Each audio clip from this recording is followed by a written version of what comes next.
Dan dia ngajakin saya ketemuan, mati-matian ngajakin saya ketemuan.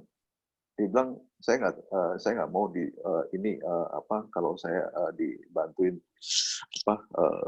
cuman transfer aja uang, tapi pengen ketemu saya. Tapi nah itulah saya bilang saya berdoa gitu. Saya pikir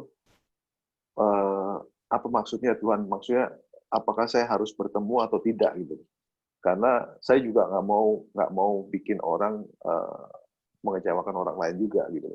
Tapi kan saya nggak tahu tujuannya seperti apa, tujuan dia seperti apa. Dan akhirnya saya berdoa, saya minta kuatkan. Akhirnya saya ketemu, saya ketemu dia, dan saya berpikir waktu itu kalau saya nggak tahu ya apa karena usia atau apa, tapi saya bilang sih enggak sih, karena Tuhan. Kalau saya bilang sih karena Tuhan, karena saya udah dikuatkan sama Tuhan, karena Tuhan sudah jaga saya. Di saat itu ngobrol, maksudnya is okay lah, maksudnya umur kalau untuk cowok segitu masih oke lah gitu kan, penampilan fisikly dan sebagainya gitu loh, terus cara itunya dan sebagainya, terus cara bicara dan sebagainya. Tapi saya berpikir lagi bahwa nggak bisa seperti itu, maksudnya jangan berpikir hal-hal yang seperti itu. Dan akhirnya saya bantu dia, saya bilang oke, saya bantuin kamu aja untuk biaya anaknya mau masuk sekolah dan sebagainya. Tapi kalau dulu waktu itu sebelum saya ikut gospel, Tuhan baik, mungkin saya berpikir yang macam-macam. Terus terang aja, mungkin saya berpikir macam-macam. Mungkin saya akan berpikir ya apapun you butuh gua kok, ya kan? Gue tinggal ngomong apa aja, gue bisa gitu loh. Lu pasti mau lah, nggak mungkin nggak mau gitu. Cuman di saat itu saya akhirnya berpikir nggak tahu ya, rasanya mungkin beda ya karena setelah masuk di full gospel, atau saya nggak tahu ya apakah memang Tuhan itu jaga saya, tapi saya rasanya tidak ada keinginan untuk itu gitu. Jadi dan saya memang niatnya memang membantu, cuman bercanda, tapi saya nggak serius tanggepinnya karena dia juga ngomongnya tuh udah mulai jurus-jurus gitu. Tapi saya bersyukur Tuhan baik sekali lagi bahwa dia mau jaga saya supaya saya jangan jatuh. Karena saya juga berpikir kenapa kalau saya melakukan itu berarti saya bodoh gitu. Saya waktu itu berpikir seperti itu aja. Dan akhirnya saya bilang saya tetap bantu kamu, tapi kita tidak bisa sering-sering ini ketemu. Pokoknya lu diem-diem aja, kalau memang lu butuh sesuatu lu kontak gue, ntar gue bantuin lu. Udah cukup itu aja. Jadi di saat itu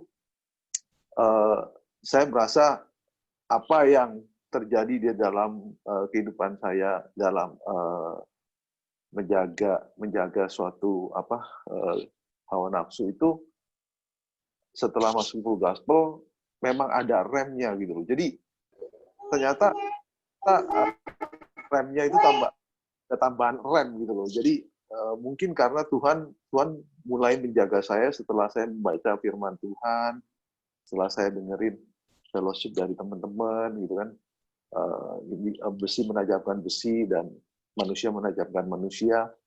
Akhirnya hal-hal seperti itu, kalau ditanya, saya masih berpikir hal-hal yang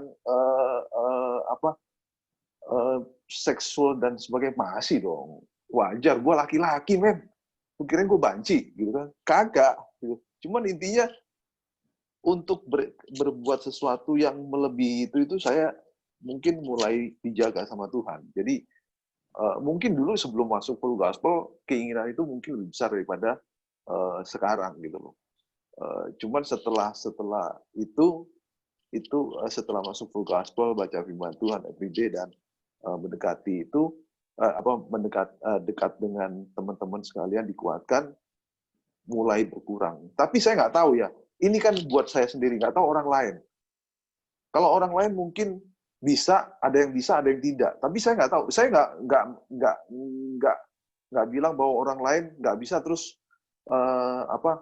wah nggak bisa, nggak benar, nggak tahu juga. Intinya ini saya bisa itu karena Tuhan. mungkin karena saya mendekatkan diri sama Tuhan, akhirnya saya bisa mengendalikan itu. Gitu. Kalau orang lain tidak bisa mengendalikan itu, mungkin belum waktunya juga. Mungkin dia sudah mencoba, tapi dia belum bisa. Mungkin, saya juga nggak tahu. Tapi saya yakin itu karena Tuhan, bukan karena siapa-siapa. Ya mungkin ada keinginan dari diri sendiri, cuman juga dibantu. Saya yakin peranan Tuhan sangat penting di sini. Gitu. Jadi itu yang bikin saya tidak terjatuh di saat-saat saya sudah menjalin hubungan keluarga dengan istri saya dan anak saya udah lama, gitu kan. Sekarang di saat-saat seperti ini kan, apalagi kalau kita udah mulai ngomong kasarnya ya, kalau udah mulai berhasil sebagai lelaki dalam ekonomi dan keluarga, itu godaan kan pasti banyak, sangat banyak gitu loh. Dan kedua kali kesaksiannya ya adalah yang minggu lalu saya saksikan, 2 minggu yang lalu saya saksikan juga sama. Jadi saya udah merasa gitu loh, maksudnya makin lama ini pasti banyak sesuatu seperti itu yang bakal menghantam saya gitu. Makanya kalau saya nggak mendekatkan diri sama membaca firman Tuhan every day, itu mungkin saya bisa jatuh gitu. Jadi makanya saya selalu baca firman Tuhan pagi-pagi, BFM itu udah pasti saya buka awal pagi-pagi bangun tidur harus saya baca itu dulu. Jadi dan yang lain saya nggak baca dulu. Nah, itu yang mungkin menguatkan saya dan teman-teman saya di sini juga mungkin sharing-sharing tentang yang lain. Cuman saya bilang di sini memang terus saya yang berani juga bilang bahwa selama ini masa ini selalu dibahas masalah COVID dan sebagainya, pandemi, bagaimana kita harus berubah dan sebagainya. Padahal yang penting sebenarnya apa sih? Yang penting adalah hubungan kita sama keluarga dulu, dong. Ya kan? Lu kalau lagi COVID, lu berantem dulu sama bini juga akhirnya nggak nyaman dan akhirnya malah tambah stres gitu. Jadi saya bilang akhirnya ya saya terus terang aja dalam kita baru saya terus terang baru pindah rumah, sering argumen sama istri, cuman ya itu balik lagi saya bilang ya udahlah karena kan yang nempatin rumah kebanyakan dia yang ngatur semuanya adalah dia di dalam, ya udah saya serahin. Cuman kadang-kadang saya sebetulnya adalah lu bilang mau ngatur, akhirnya kadang-kadang suruh saya ngatur, begitu saya ngatur, lu bilang nggak sesuai, nah itu tuh kadang-kadang bikin ribut. Jadi cuman kadang-kadang ya itulah saya ngalah karena hal-hal seperti itu sebenarnya ya udahlah, lu kebanyakan tinggal di rumah ya udahlah lu aja deh. Gitu. Saya merelakan itu. Nah, itu kadang-kadang kalau sebagai laki-laki itu kadang-kadang agak susah untuk diterima karena apa? Karena gue yang cari duit, gue yang bangun semuanya, lu yang ngatur gitu kan, pikirnya kan gitu. Tapi saya belajar dari situ bahwa ya udahlah, toh dia yang di rumah kebanyakan dan dia juga nggak pernah keluar, ya udahlah, gue punya istri nggak pernah keluar di rumah, sering di rumah, lebih suka homey, ya udahlah, biarin teh. Intinya dia juga jaga dengan rumah dengan baik dan jaga anak saya dengan baik, ya udahlah. Kita legowo aja, kita terima aja, yang penting dia nggak macem-macem, kita udah syukur sama Tuhan. Berarti Tuhan baik sama kita. Itu aja yang ingin saya sampaikan. Terima kasih. Thank you, B. Halim. Kok kayaknya kesaksiannya kurang greget ya. Itu tadi Anda mengatakan bahwa Anda akan jatuh dalam hal apa itu, B? Saya kok kurang jelas ya. Bisa diperjelas gitu, B? Jatuh dalam hal apa ini? Kalau seandainya tidak bergabung itu gimana, B? Bisa diperjelas gitu, B? Kenapa? Tadi kan Anda mengatakan kalau saya tidak di dalam Tuhan atau saya tidak di dalam lingkungan Wonderful Gospel, saya bakal akan jatuh. Jatuh dalam hal apa? Jatuh ke bawah gitu maksudnya? Lu masih nanya yang nggak perlu ditanya ya, Pan, ya kayaknya. Loh, enggak. Temanya kan sesuai dengan tema. Maksud saya, nah kalau jatuh dalam hal seperti itu, terus konsekuensinya apa gitu loh. Nah, oke, udah nanti pasti. kita... Enggak, saya udah pasti. lu gua udah kasih, pasti. pasti lu kasih gua apa dong, gitu dong. Dia butuh papa baru, papa barunya itu lu. Oh Nah gitu kan, ya. udah pasti Enggak tuh dong, nggak perlu dong. ketebak. Nggak perlu, Hah? belum tentu jadi papa. Hmm. Terus gini, B, menyambung kesaksian 2 minggu yang lalu nih, B. Kan kesaksiannya belum belum tuntas banget tuh. Bisa ceritakan dikit nggak, B? Dikit aja, Pak, ini 2 menit deh. Yang 2 minggu lalu Anda kesaksian itu jadinya gimana, B? Apa tuh? Yang 2 minggu itu loh, yang cerita bilang ada DM, PM gitu. Oh iya, iya. Sama dong, kejadiannya sama. Cuman Oh ini sama. Jadi banyak ya, B, yang goda kalian tuh, Anda tuh enggak. banyak Cuman banget ya, B? enggak, gini. Yang kedua kali itu saya belum sempat ketemu. Tapi itu ya makanya saya bilang eh, Tuhan baik. Semuanya dia kayaknya saya tuh kayaknya dijagain sama Tuhan karena apa? Karena dia tahu kelemahan saya. Karena Tuhan tahu kelemahan saya Iya. kan. Jadi seakan-akan kalau semua saya mau melakukan sesuatu yang itu padahal belum tentu gitu kan. Belum tentu apa nggak kepikiran untuk itu gitu loh. Jadi saya bilang makanya kita mau baik, tapi iblis itu selalu mengintai gitu loh. Maksudnya gue tahu kelemahan lu nih. Gue tahu kelemahan lu nih gitu kan. Jadi intinya begitu ngintai ini kan nggak setiap orang punya kelemahan di sana. Kebetulan kelemahan saya mungkin di sana. Jadi Tuhan itu, iblis itu lihat bahwa, wah kelemahan lu di sini nih gitu loh. Gua sikat deh gitu loh, ya kan? Belum tentu orang lain kelemahannya di sini gitu loh. Belum tentu orang lain, ya kalau laki-laki ya nggak tahu, pasti laki-laki bisa aja semuanya seperti itu. Tapi ada yang lebih kuat dari saya, ada yang nggak kuat, ya kan? Ada yang mungkin yang lebih nggak kuat dari saya gitu loh. Tapi iblis itu selalu ngincar gitu loh. Maksudnya, wah ini kelemahan lu nih gitu loh. Jadi coba deh gua hajar terus lu di situ gitu kan. Memang saya diajarin terus, maksudnya diajakin dicurhatin terus. Jadi seakan-akan ya biasa lah orang kalau bikin drama gimana sih? Lu kalau nonton bikin drama kan orang-orang harus psikologi, harus lihat film itu bikin psikologi, you punya hati kena gitu loh. Udah pasti. Nah, kayak gitulah. Kan banyak orang yang suka drama, queen of drama gitu, semuanya banyak. Banyak, semua kan bisa gitu. Dan akhirnya begitu dia melakukan itu, saya ya kan, oke, saya mau ketemu gitu kan. Begitu saya mau ketemu, Tuhan baik lagi. Tahu-tahu suaminya telepon saya. Fred, ini padahal bukan, ini ceritanya dia itu bukan udah punya suami, tapi dia itu bekas ponakannya pacar saya dulu. Bedanya itu beda 20 tahun sama saya. Cuman waktu itu gara-gara ketemunya di IG, terus dia tanya, oh ini kok Halim ya gini-gini? Oh iya, gue bilang.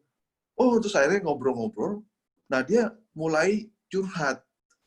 Begitu curhat, saya mau kasih tahu bahwa lu itu nggak boleh kayak gitu, gitu. Maksudnya saya kasih tahu bahwa lu jangan gini. Dia bilang dia mau suaminya selingkuh dan ketahuan ketangkap basah sama dia dan dia mau melakukan itu balas dendam. Saya bilang lu udah punya anak apa yang gini. Saya berusaha mengasih tahu nasihatnya seperti itu. Tapi ya itu akhirnya saya dia ketemu karena dia pengen cerita lebih dalam. Nah di saat itu saya diingatkan bahwa saya nggak mau. Tadi saya nggak mau. Pertama kali saya tolak permintaan itu, saya tolak pertama kali karena saya ada sesuatu acara gitu kan. Kedua kali nanya lagi mau ketemu. Akhirnya saya bilang oke, kita ketemunya jangan di tempat kayak restoran dan sebagainya. Saya bilang itu mendingan kita ketemu pas yang terbuka aja sambil olahraga dan bareng-bareng. Akhirnya dia ngajakin ketemuan untuk lari pagi bareng sama bareng-bareng temennya yang lain. Tapi ya itu Tuhan baik. Suaminya DM WhatsApp saya, nggak tahu mungkin cara teleponnya apanya ketahuan gitu ya. Terus dia ngocek-ngocek ke saya. Saya udah sempat pengen marah waktu itu sama suaminya. Saya bilang, saya udah pengen ngomong, pengen ngajakin ribut gitu loh. Gua nggak salah kok, lu mau ngapain? Saya bilang gitu kan. Terus tapi akhirnya saya minta maaf kalau memang saya ganggu, tapi saya tidak akan ini lagi, saya tidak akan melakukan itu lagi. Saya bilang, malah saya minta maaf sama suaminya, dan padahal saya nggak salah kok. Orang saya nggak salah. Tapi Tuhan itu, saya doa waktu itu, saya bilang, Tuhan bilang, lu minta maaf aja. Maksudnya urusan ini clearin aja. Saat ini juga beresin, selesai gitu loh. Maksudnya nggak usah diperpanjang gitu loh. Nah, di saat itu, begitu saya bilang seperti itu, akhirnya ya udah, saya padahal itu sebagai laki-laki, saya bilang, gengsi saya nggak mau dong kayak gitu loh. Intinya, mendingan gue apaan lu gitu-gitu, lu kata negor-negor gue, orang gue yang nggak salah kok. Saya waktu itu mau ngomongnya seperti itu. Tapi ternyata Tuhan mengingatkan saya seperti itu. Padahal kalau sebelumnya, kalau dulu pernah kejadian itu, ya saya bilang, lu di mana? Saya datengin lakinya. Saya bilang, lu di mana? Saya samperin lu. Saya bilang gitu. Gua nggak salah kok. Gua bilang gitu. Lu di mana sekarang? Kalau waktu itu saya pernah gitu, saya bilang, lu di mana sekarang? Begitu dia telepon saya langsung gitu, saya akan bilang, lu di mana sekarang? Saya samperin lu sekarang.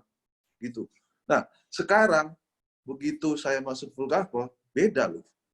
Atau bukan juga, atau karena saya sering baca firman Tuhan dan sebagainya, dekat sama teman-teman yang ada di sini, akhirnya emosional itu berubah gitu loh. Jadi hal-hal seperti itu Tuhan untuk berpikir dua kali bahwa you don't be like a fool. Jadi jangan jadi kayak orang bodoh gitu loh. Jadi lakukan seperti bijaksana. Dan akhirnya saya bilang, oke, sorry, saya minta maaf kalau memang mengganggu, tapi saya tidak akan melakukan itu.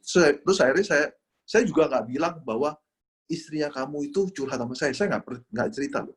Saya memang nggak mau bikin mereka ribut juga gitu. Akhirnya beberapa hari kemudian istrinya itu DM saya, terus saya bilang gini,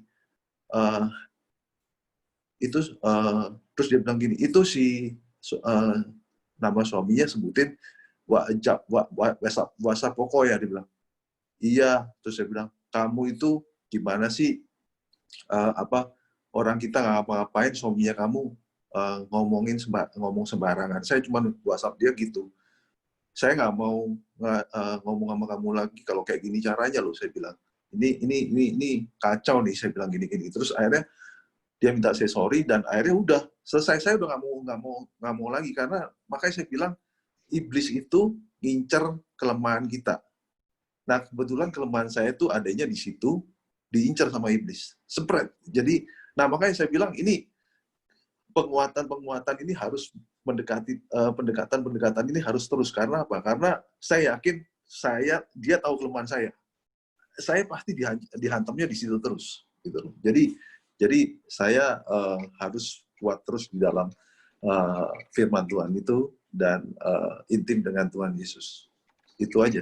Oke, Pak, keren banget kesaksiannya. Thank you banget, B.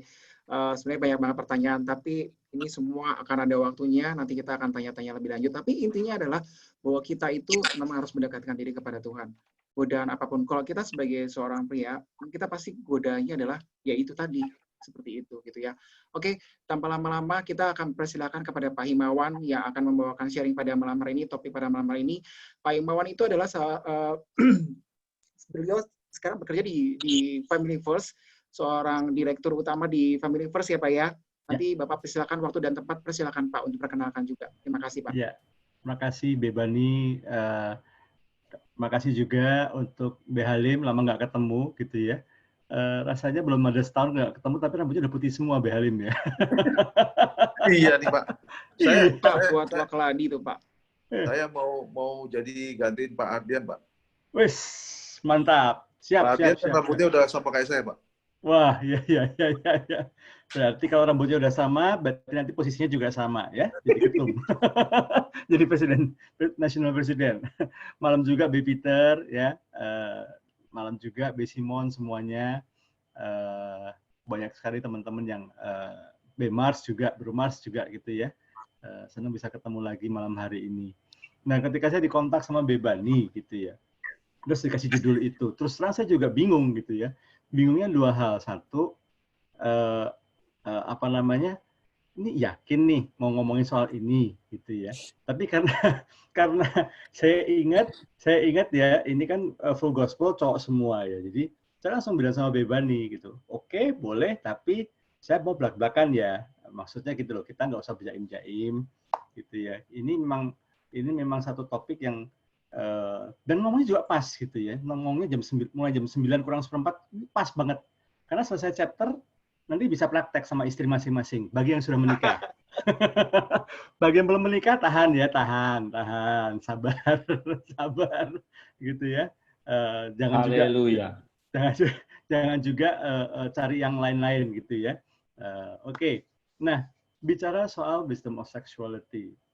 Itu tadi pertanyaan yang pertama. Yakin mau ngomong. Yang kedua, ini pertanyaan buat saya sendiri.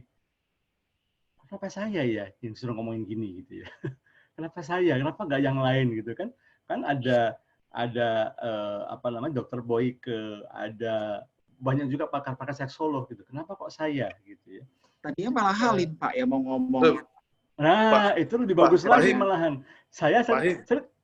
Pak Boyke mah kalah sama Pak Him. Oh gitu ya? Iya.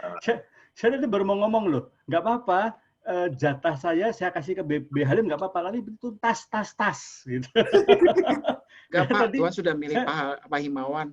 Saya setuju tadi dengan beberapa teman-teman saya di chat grup ya, B. Halim banyak nahan-nahan nih, banyak ngerem nih, gitu.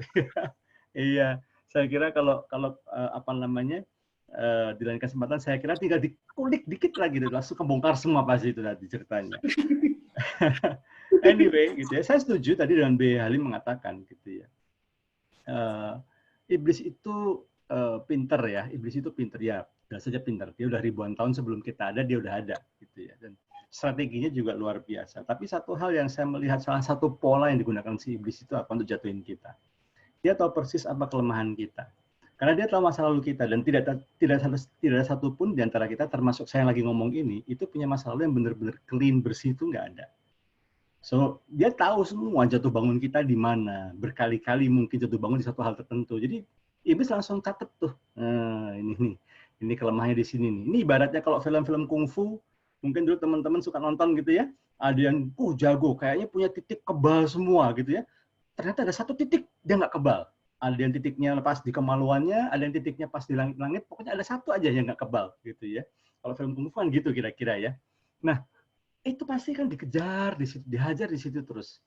Satu sisi mungkin teman-teman berpikir, dah kan kita sudah dalam Tuhan, masa Tuhan nggak lindungin saya sih? Masa Tuhan nggak tahu sih? Saya ini lemah di situ. Harusnya kan kalau Tuhan tahu saya lemah di situ, misalnya dalam, ini nggak apa-apa B. Halim ya, karena B. Halim saya sudah kenal lama, jadi saya ambil contoh B. Halim gitu. Kalau Tuhan itu baik sama B. Halim, harusnya itu cewek nggak akan ingat sama B. Halim gitu.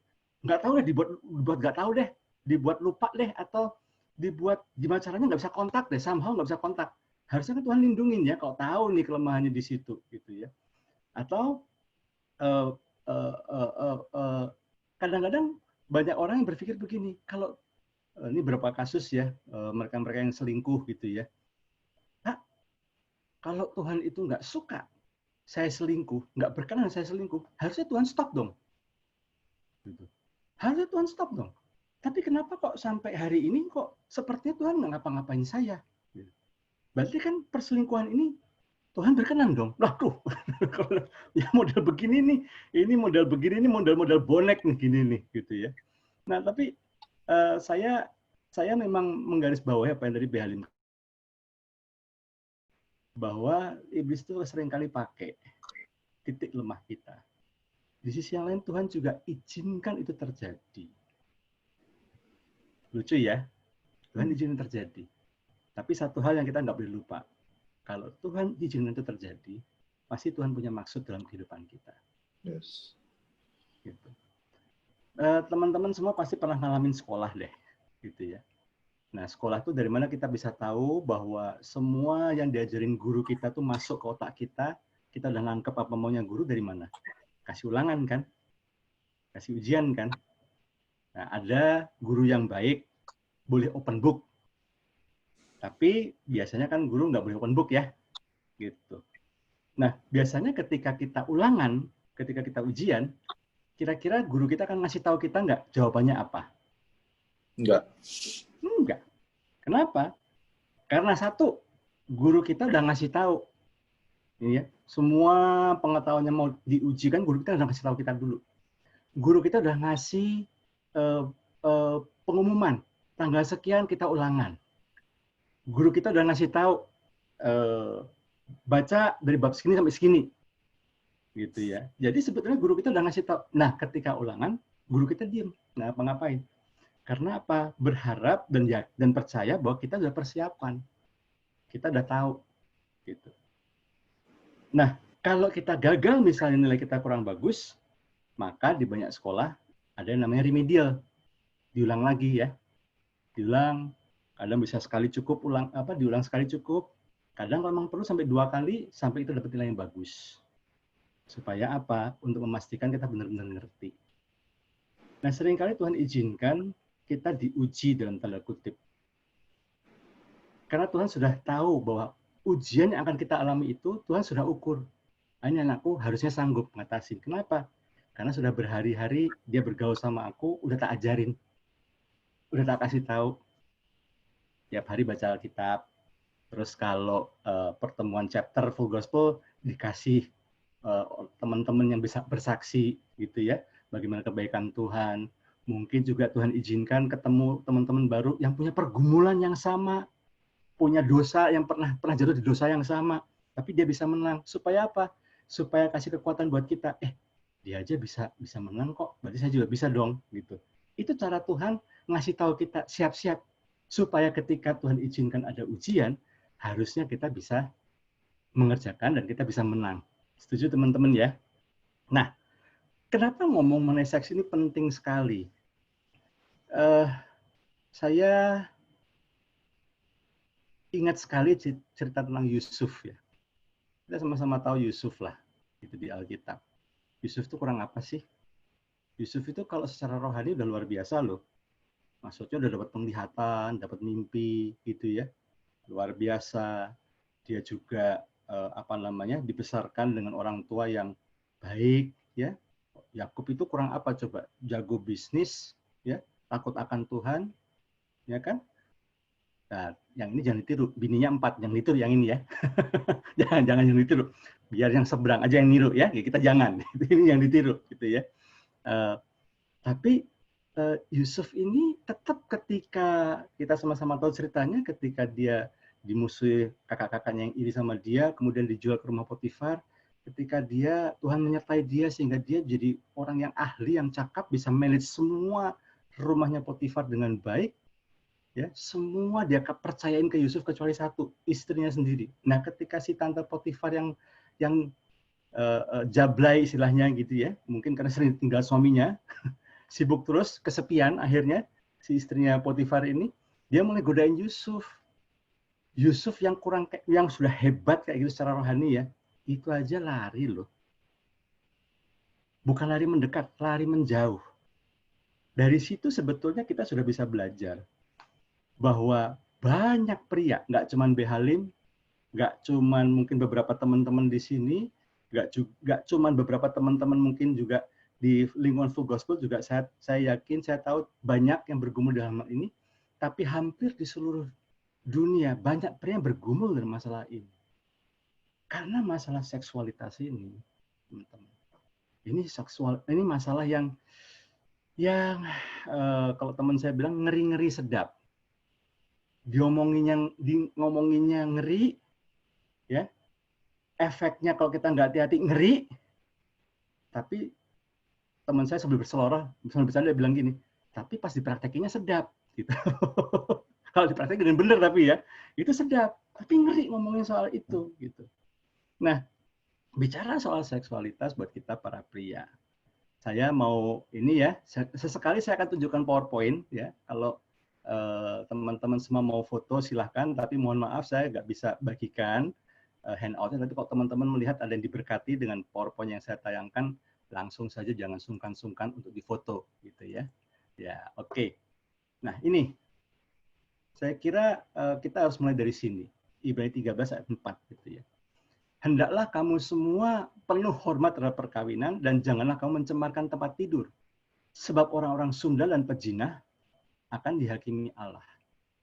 Kenapa Tuhan mengingatkan melalui penulis kitab Ibrani ini tentang prinsip ini? Karena jangan pernah lupa teman-teman, institusi pernikahan itu Tuhan yang ciptakan. Jadi inisiatif manusia menikah itu bukan dari Adam yang kesepian, karena semua binatang punya pasangan dia enggak, bukan. Terus kemudian dia demo, protes sama Tuhan, minta istri, minta pasangan, enggak. Tuhan yang melihat tidak baik manusia seorang diri.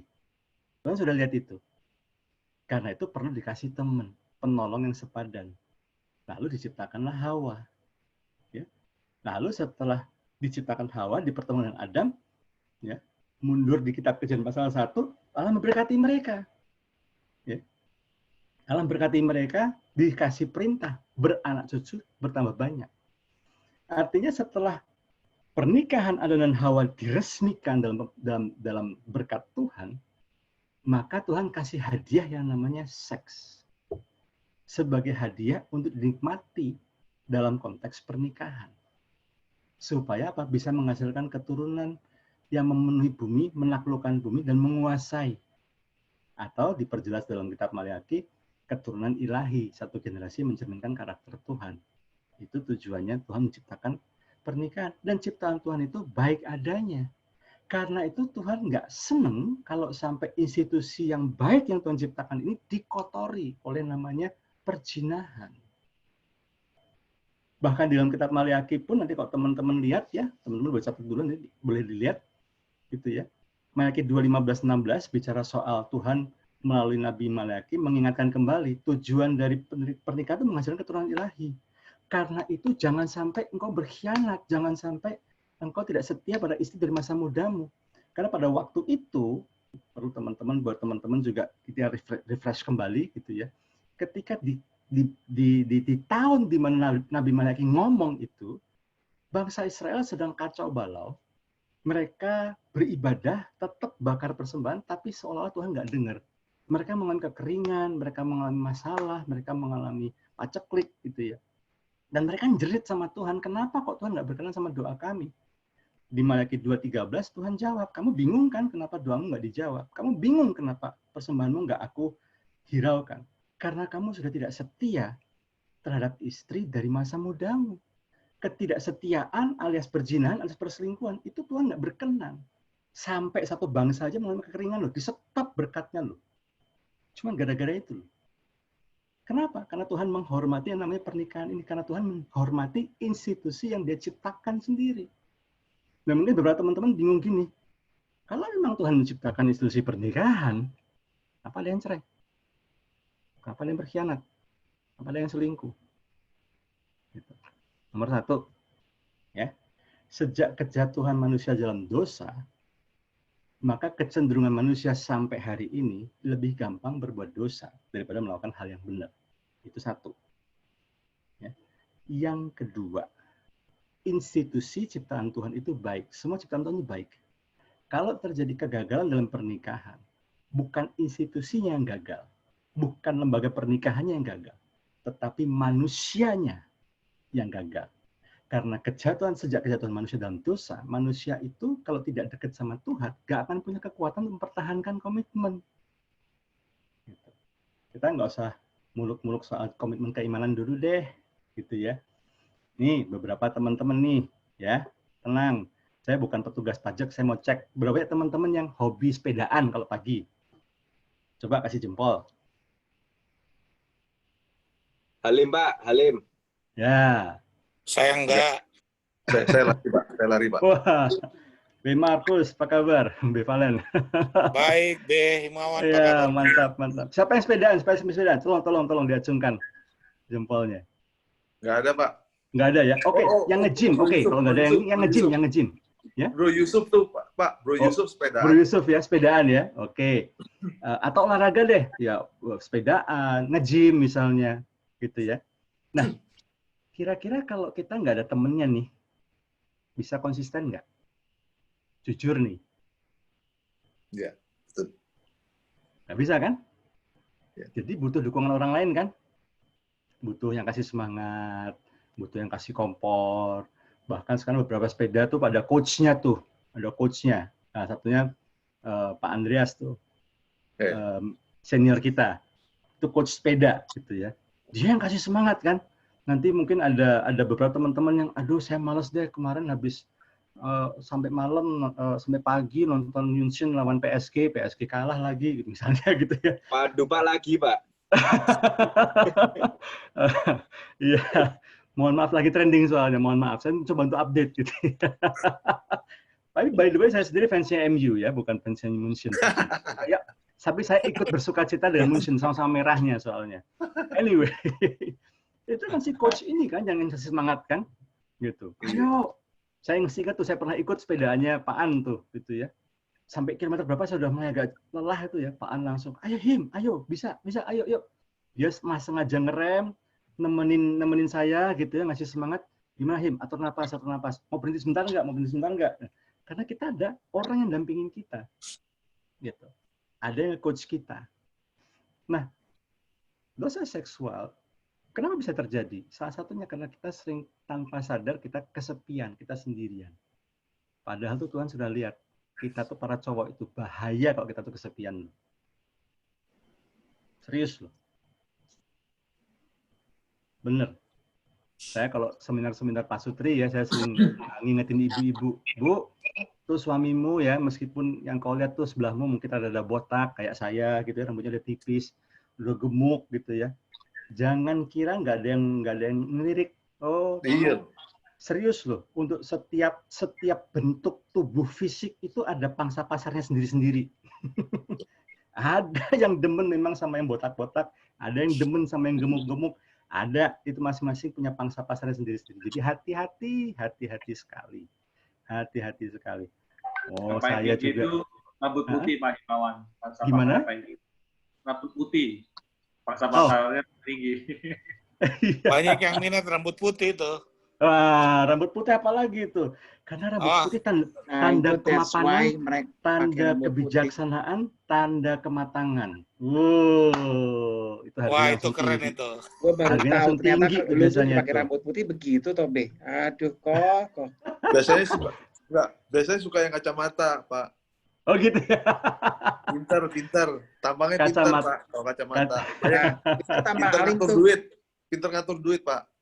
Nah, jadi memang teman-teman gitu ya, masalah seksualitas ini masalah yang sangat-sangat rawan. Saya kasih contoh satu lagi ya. Abraham tuh kurang apa sih? Imannya luar biasa ya.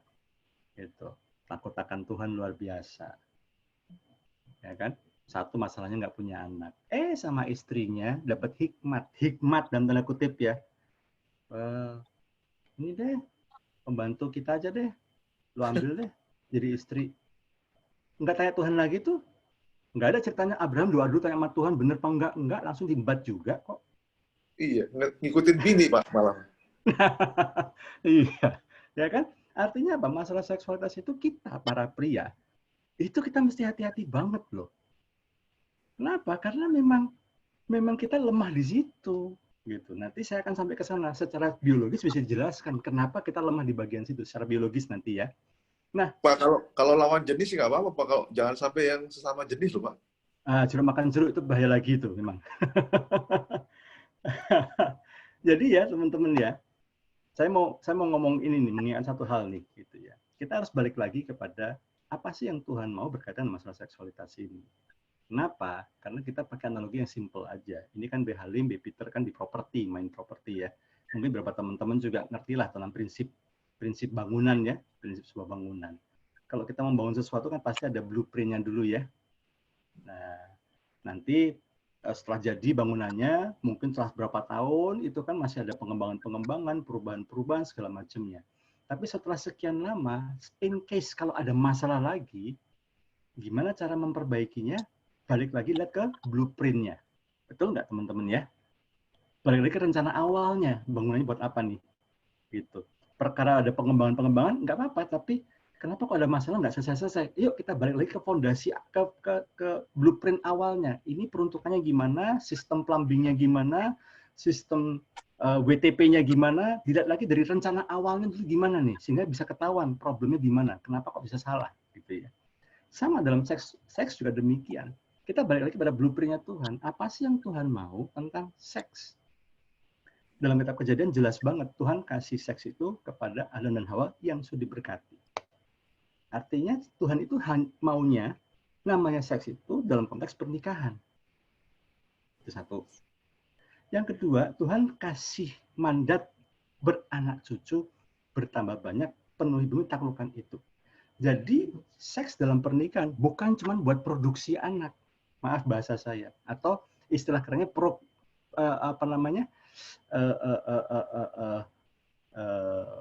memproduksi anak itu bukan rekreasi, tapi saya lihat ke PN dulu sebentar ya, maaf tiba-tiba kok saya lupa. Regenerasi, Pak. Regenerasi, oke. Nah, loh, ini gara-gara dengar kesaksian Belen, jadi saya buyar semua ini. Prokreasi, prokreasi. Bukan cuma masalah buat punya keturunan regenerasi, tapi untuk memuliakan Tuhan. Kenapa? Karena Tuhan menghendaki dari penyatuan pria wanita dan pernikahan kudus ini menghasilkan generasi keturunan ilahi, generasi yang memuliakan Tuhan, memiliki karakter seperti karakter Tuhan. Ini yang diharapkan, gitu. Nah, sayangnya, sejak kejatuhan manusia dalam dosa, maka sudah menyimpang sekali. Kalau teman-teman perhatiin, gitu ya, dalam cerita-cerita Kejadian, keponakannya Abraham, Lot, ya kan, tinggal di Sodom dan Gomora. Disitulah LGBT disebutkan di Alkitab. Jadi memang LGBT ini, kasus LGBT udah lama terjadi. Zamannya Lot pun sudah ada. Bahkan Sodom dan Gomora sudah jelas mempraktekkan LGBT. Gitu. Nah, ini hal-hal penyimpangan-penyimpangan, termasuk nanti masalah pornografi semuanya. Sehingga sekarang ini teman-teman kalau bicara soal seks, kita mesti hati-hati sekali. Kenapa? Karena seks, pemahaman tentang seks yang sekarang ini beredar di sekeliling kita, itu sudah banyak yang menyimpang dari apa yang Tuhan mau. Nah, kita mesti balik lagi. Apa yang Tuhan mau tentang seks ini? Dalam konteks pernikahan, satu. Yang kedua, melalui seks ini, Tuhan mau suami istri makin ngerti. Saling mengerti satu sama lain. Makin nyatu. Prinsipnya mereka bukan lagi dua tapi menjadi satu. Nah, itu melalui seks salah satunya. Saya mau kutip satu statement dari seorang hamba Tuhan, penulis buku juga, namanya Josh McDowell. Saya tunjukkan ke teman-teman ya, mengenai Josh McDowell ini. Ya. Oke. Dalam istilah Alkitab, imoralitas seksual adalah semua hubungan seks di luar pernikahan. Tuhan telah bicara melalui firman, melalui hukum, dan Dia telah menjadikan standarnya jelas. Keterlibatan dalam aktivitas seksual di luar pernikahan itu salah. Teman-teman, saya harus ngomong, gitu ya, bahwa kita justru baru bisa menikmati seks yang optimal, yang sangat indah, justru kalau kita lakukannya dalam konteks pernikahan, seperti yang Tuhan kehendaki. Justru di luar itu akan menghasilkan masalah. Dan saya sering ketemu dengan banyak sekali pasangan-pasangan yang menghadapi problem dalam pernikahan mereka. Salah satunya adalah karena masalah ini. Mereka tanpa sadar, mereka teralihkan, pemahaman jadi keliru, dan kemudian mereka banyak melakukan hal-hal yang keliru, nggak seperti yang Tuhan mau. Nah, teman-teman, Alkitab ini memandang dosa seksual ini serius banget. Di kitab Matius pasal 5 saja, Yesus mengingatkan, dosa seks ini bisa melemparkan seorang dalam neraka. Dalam kitab Galatia dan kitab Efesus, jelas sekali Paulus menegaskan, orang sundal dan cabul tidak mendapat bagian dalam kerajaan surga. Penulis kitab Ibrani, tadi kita baca sama-sama, Ibrani 13, itu juga ngomong, orang sundal dan pezina akan dihakimi oleh Tuhan. Jadi Tuhan itu punya standar yang sangat keras terhadap namanya seksualitas. Karena Tuhan mau melalui pengalaman seksualitas yang benar di dalam Tuhan, itu kita memuliakan Tuhan. Nah, ya, jelas sekali Tuhan mau suami istri itu menikmati seks dalam satu pernikahan. Masalahnya teman-teman semuanya, ada beberapa hal yang bisa membuat kita sulit mengalami keintiman seksualitas dengan seutuhnya. Penyebab nomor satu adalah perbedaan jenis kelamin. Saya tunjukin lagi nih. Nah, jadi bukan hanya masalah omongan kata-kata doang loh ya. Cowok cuma 5.000, cewek 20. Enggak, bukan cuma itu. Perbedaan-perbedaan wanita itu berdampak juga dalam seks. Nih, hasil riset saya kumpulkan gitu ya. Umumnya laki-laki cukup sering mengharapkan hubungan seks. Misalnya sekali atau mungkin tiap minggu, sekali seminggu atau bahkan mungkin tiap minggu, gitu ya. Sementara wanita nggak apa-apa, nggak harus selalu, nggak harus continue, nggak harus sering juga nggak apa-apa. Apalagi kalau mereka lagi mens, kalau mereka lagi habis melahirkan, biasanya kan suruh puasa suami-suami ya kalau istri melahirkan ya.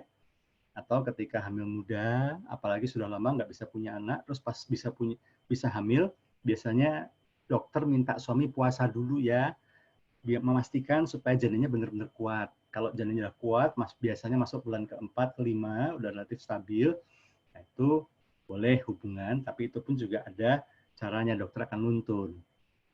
Dan biasanya juga di akhir-akhir, ya di minggu-minggu terakhir. Karena biasanya kalau minggu-minggu terakhir, kalau kita beraktivitas hubungan seks suami istri, itu bisa memancing kontraksi. Gitu.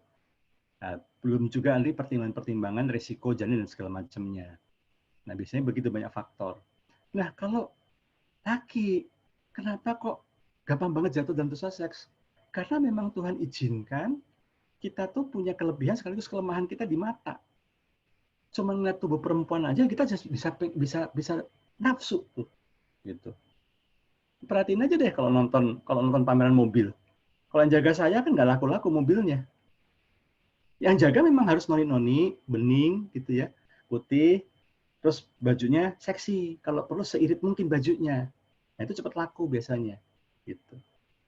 Kalau lewat gitu kan, ih bagus ya mobilnya ya. Padahal mobilnya di sebelah sono. Yang dilihatin tuh SPG-nya padahal. Gitu. Itu bisa tuh kayak gitu tuh.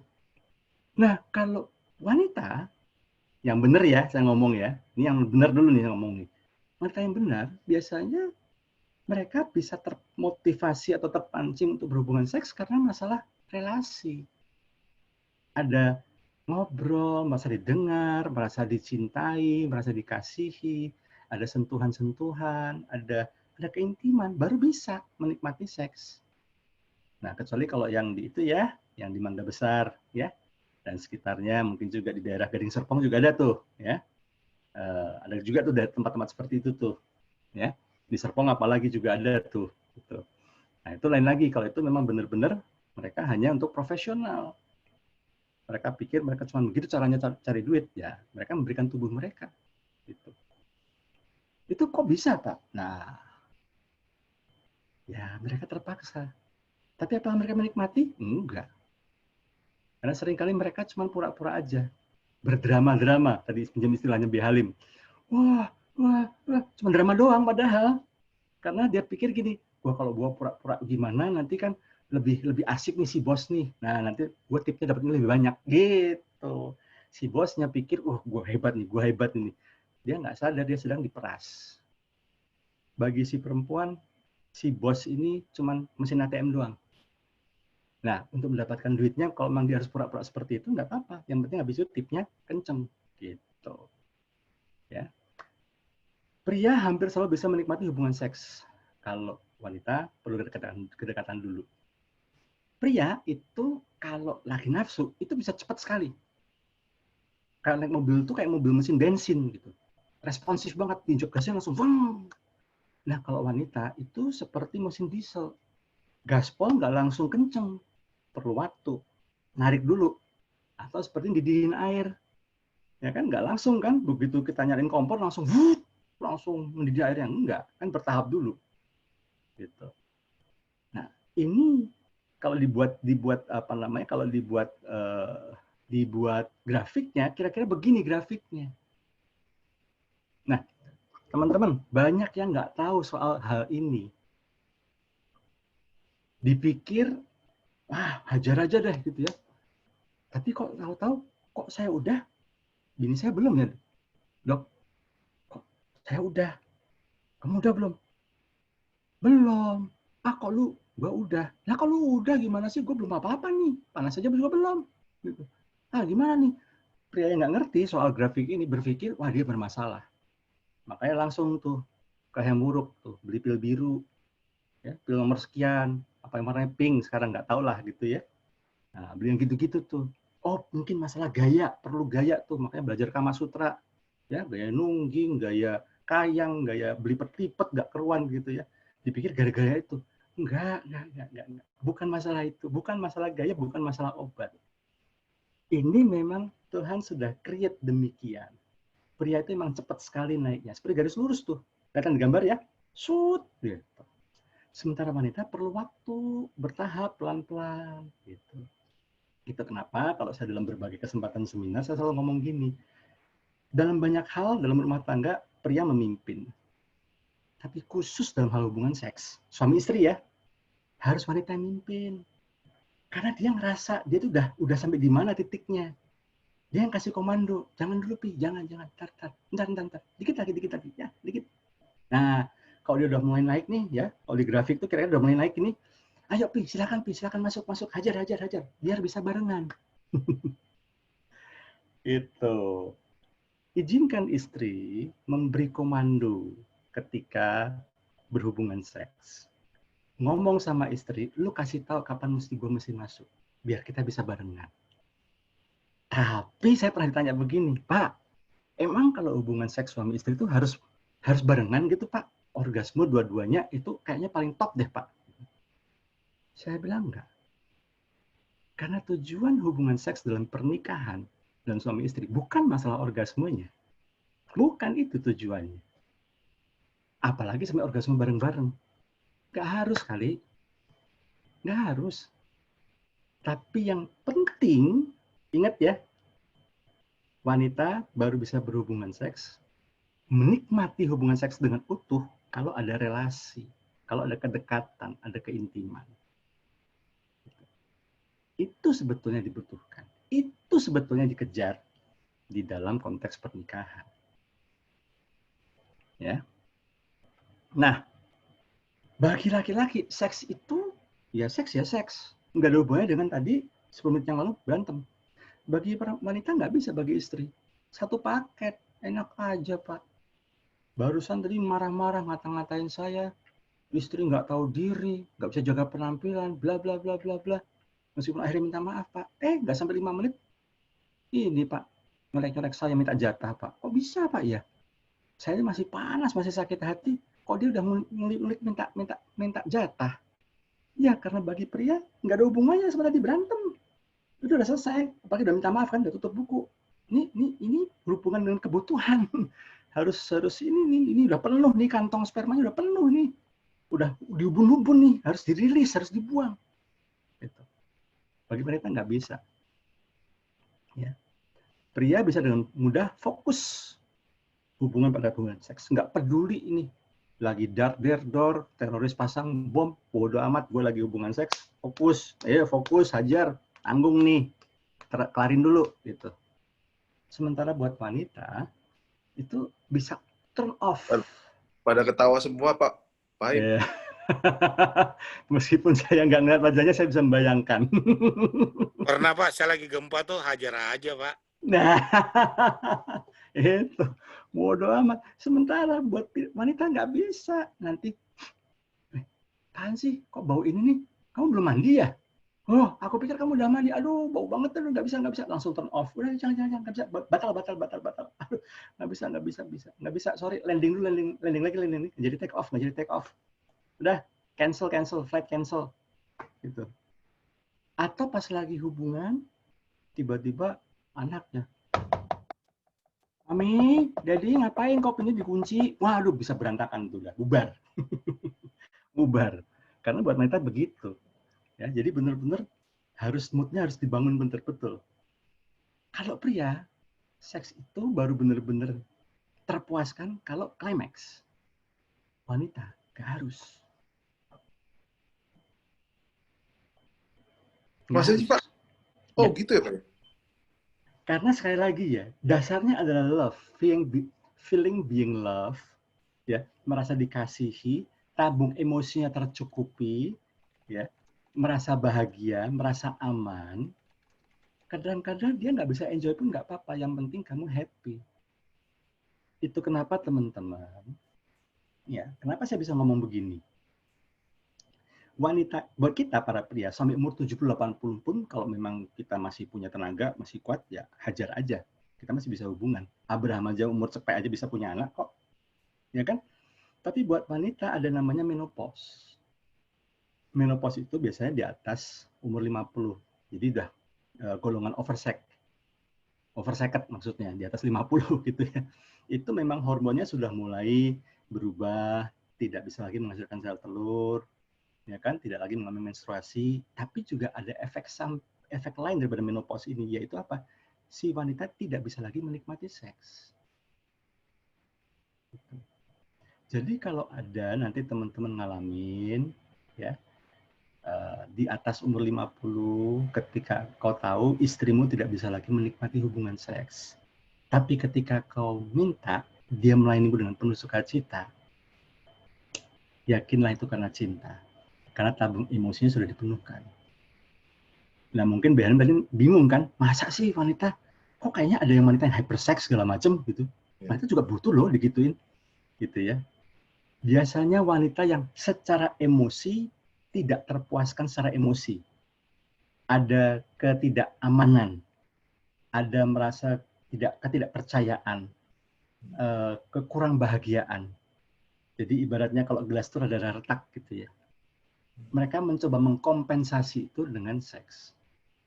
Sebetulnya bukan seks, kepuasan seks yang mereka kejar, tapi merasa dikasihi, merasa dibutuhkan, merasa dekat sama suaminya. Itu yang dia cari sebetulnya. Tapi kalau secara emosional dia sudah terpuaskan, ya, meskipun dia tidak bisa lagi menikmati seks, ini nggak masalah.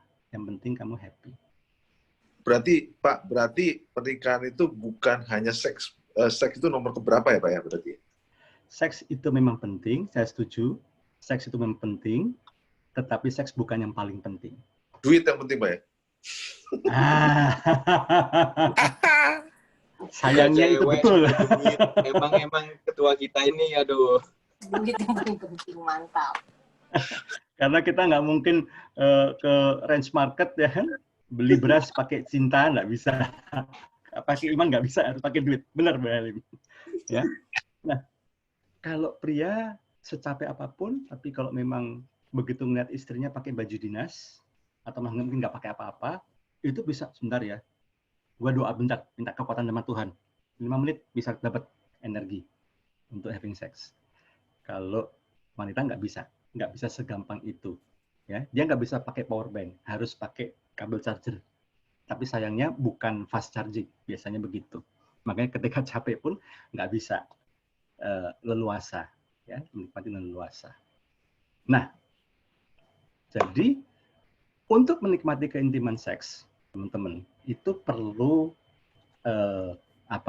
kondisi fisiologis dan psikologis. Ya, terutama kita para pria nih, kita mesti tahu nih, wanita memang sering ngomongin begini, istri-istri itu harus kayak rumah makan Padang, kayak 7-Eleven deh, 24 jam buka, ready, gitu. Nah, tapi saya ingin ngomong begini, akan ada waktu-waktu di mana istri nggak bisa melayani, pasti lagi sakit, lagi mens, seperti tadi saya bilang, lagi hamil, ya kan, atau pasca melahirkan, itu nggak bisa, karena secara biologis, secara medis memang tidak disarankan demikian, ada banyak resikonya, ya. Nah, balik lagi, kenapa kok buat pria penting seks secara teratur daripada perempuan? Ini sedikit pelajaran biologi. Sayang saya tadi coba cari gambarnya nggak dapat yang pas gitu ya. Bahwa kita tuh penis kita, ya kan, itu di dekat penis itu ada namanya kantong sperma. Setiap dari kita kalau kita makan makanan mengandung protein, daging, itulah salah satu bahan dasar membuat sperma. Jadi begitu kita masuk masa akil balik, itu sudah pasti pabrik spermanya mulai berproduksi. Oke. Nah, sperma yang dihasilkan ditampung di kantong sperma. Kantong sperma itu kita itu terbatas isinya.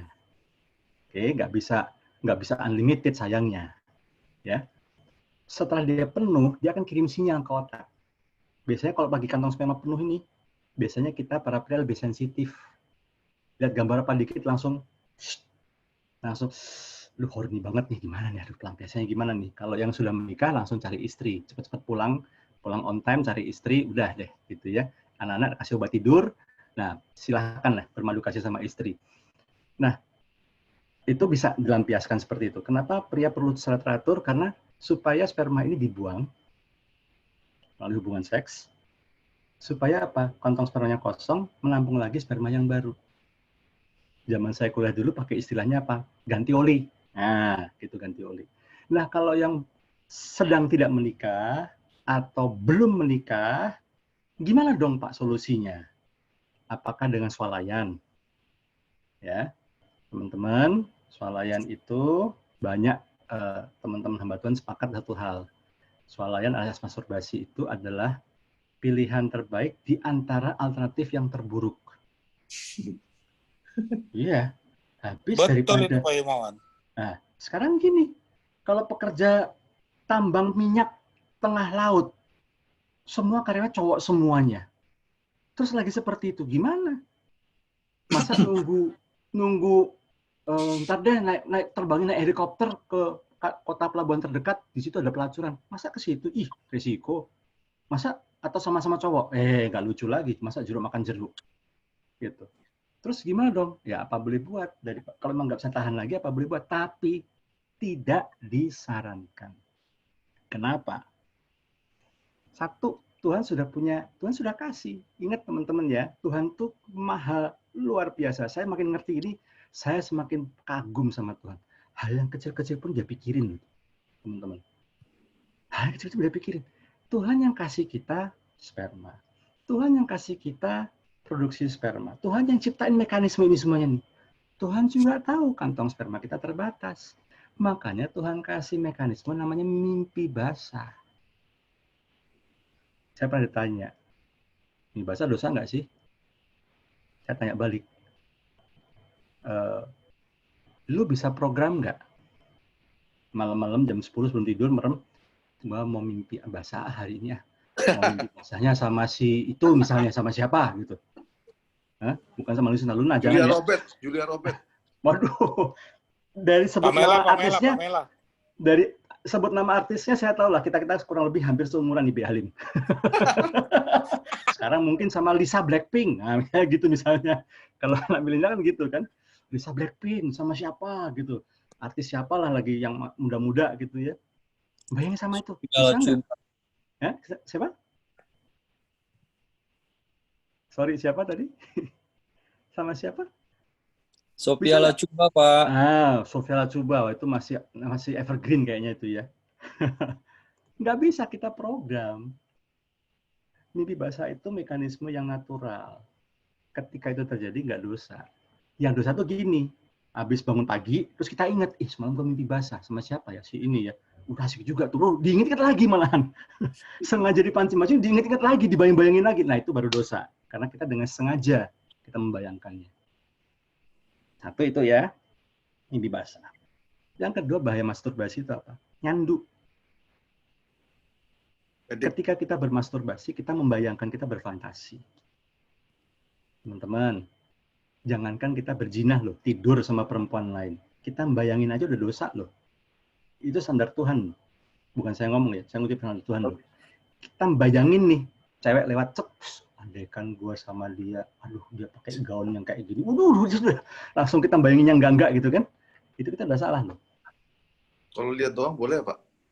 Nah, lihat, setelah itu cepet-cepet kacamata kudanya dipakai, set.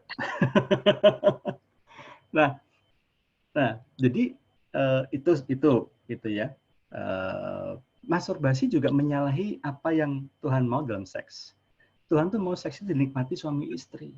Masturbasi demikian kenikmatan sendiri. Pribadi, egois.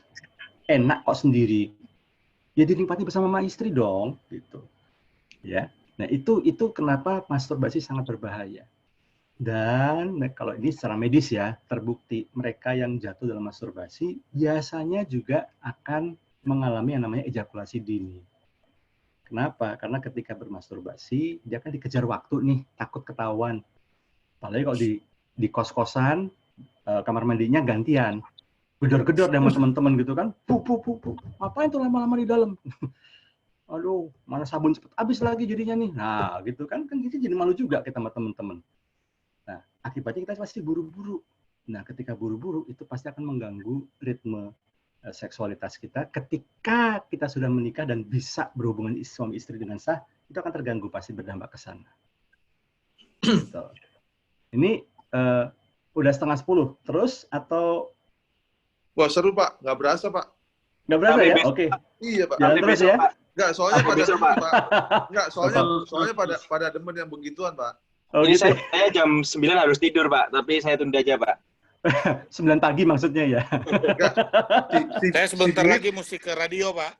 Nggak, si Billy tadinya capek, sekarang jadi semangat tuh Pak. Boleh, Pak.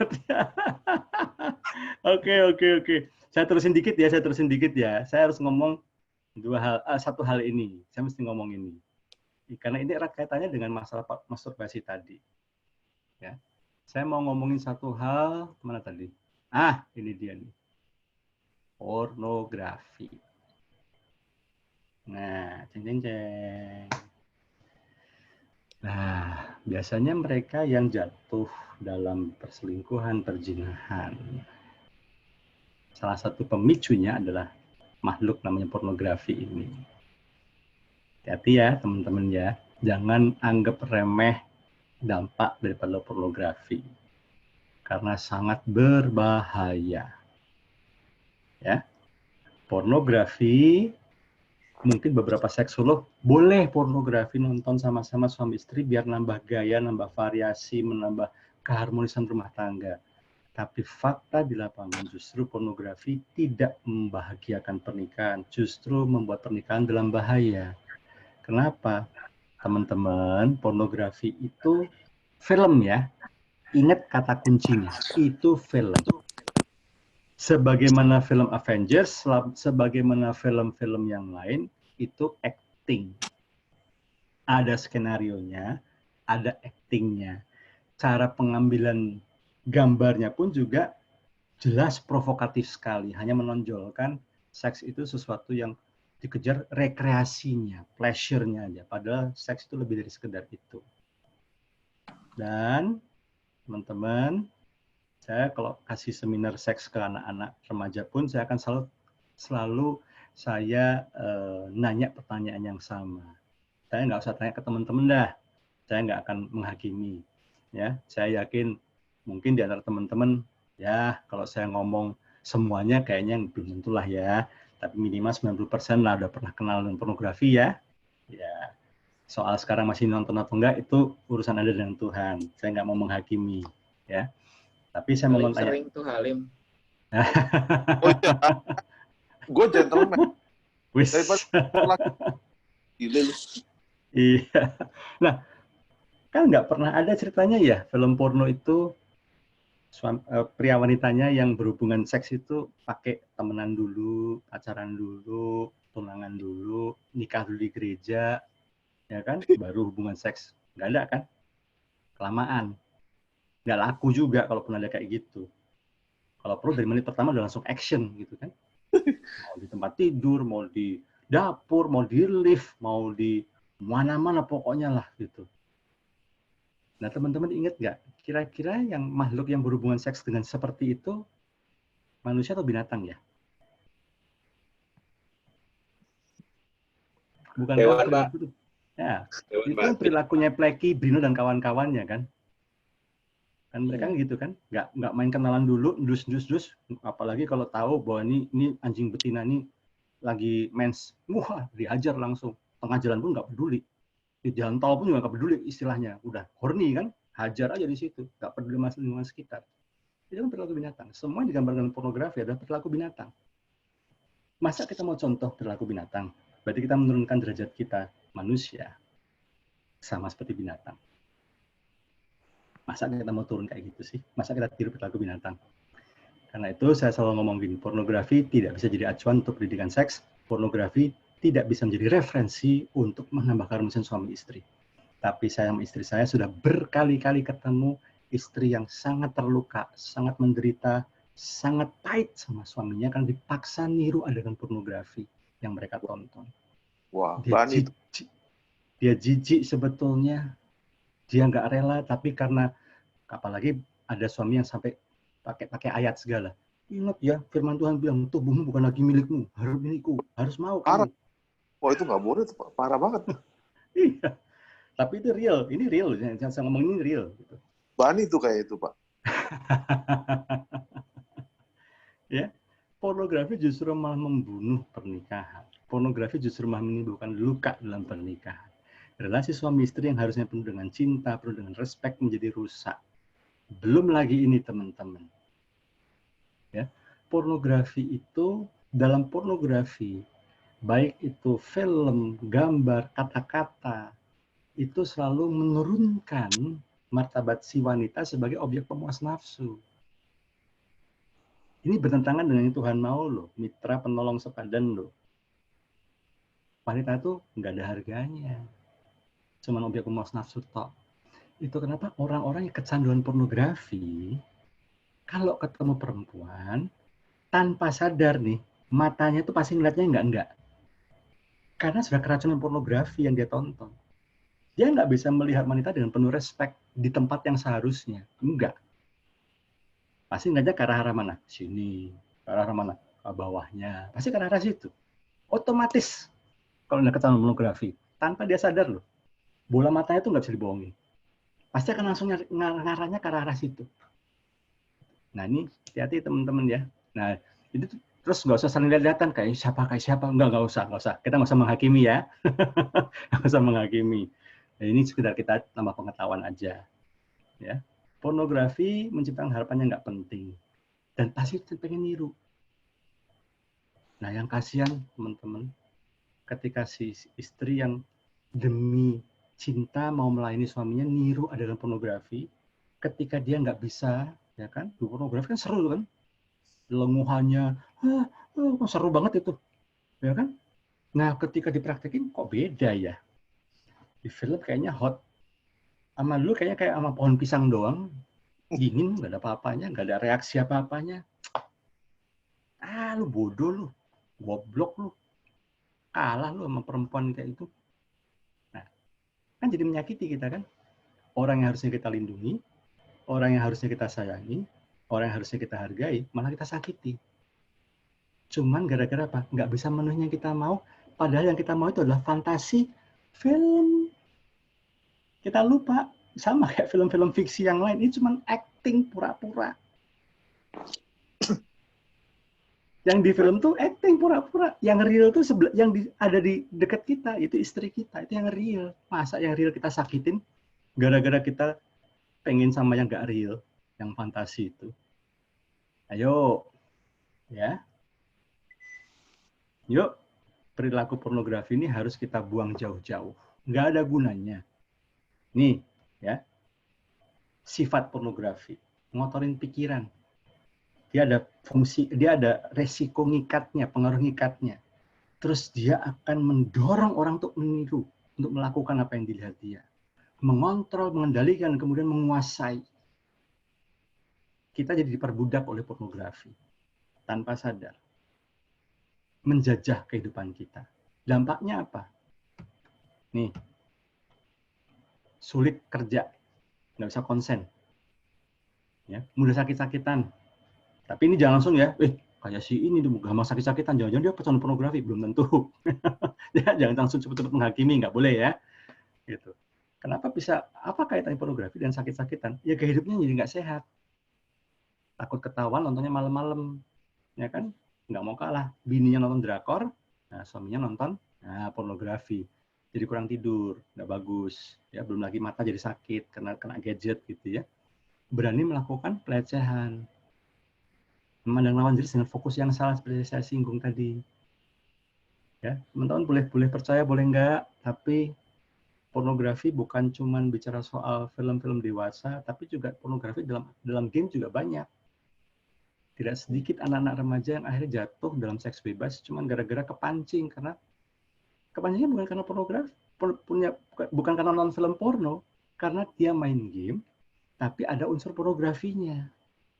Ada seorang temannya anak saya, suatu ketika tiba-tiba dia kirim fotonya dia, cowok, fotonya dia foto, dia telanjang bulat, dia foto, dia kirim ke 15 teman ceweknya sekelas. Badan gua kayak gini. Badan kamu kayak apa? Satu balesin cewek. Orang tuanya protes, nggak terima, ditanya si anak cowok. Ini anak cowok anak baik-baik. Selalu bikin PR, nggak pernah telat sekolah, ya, tugas selalu beres.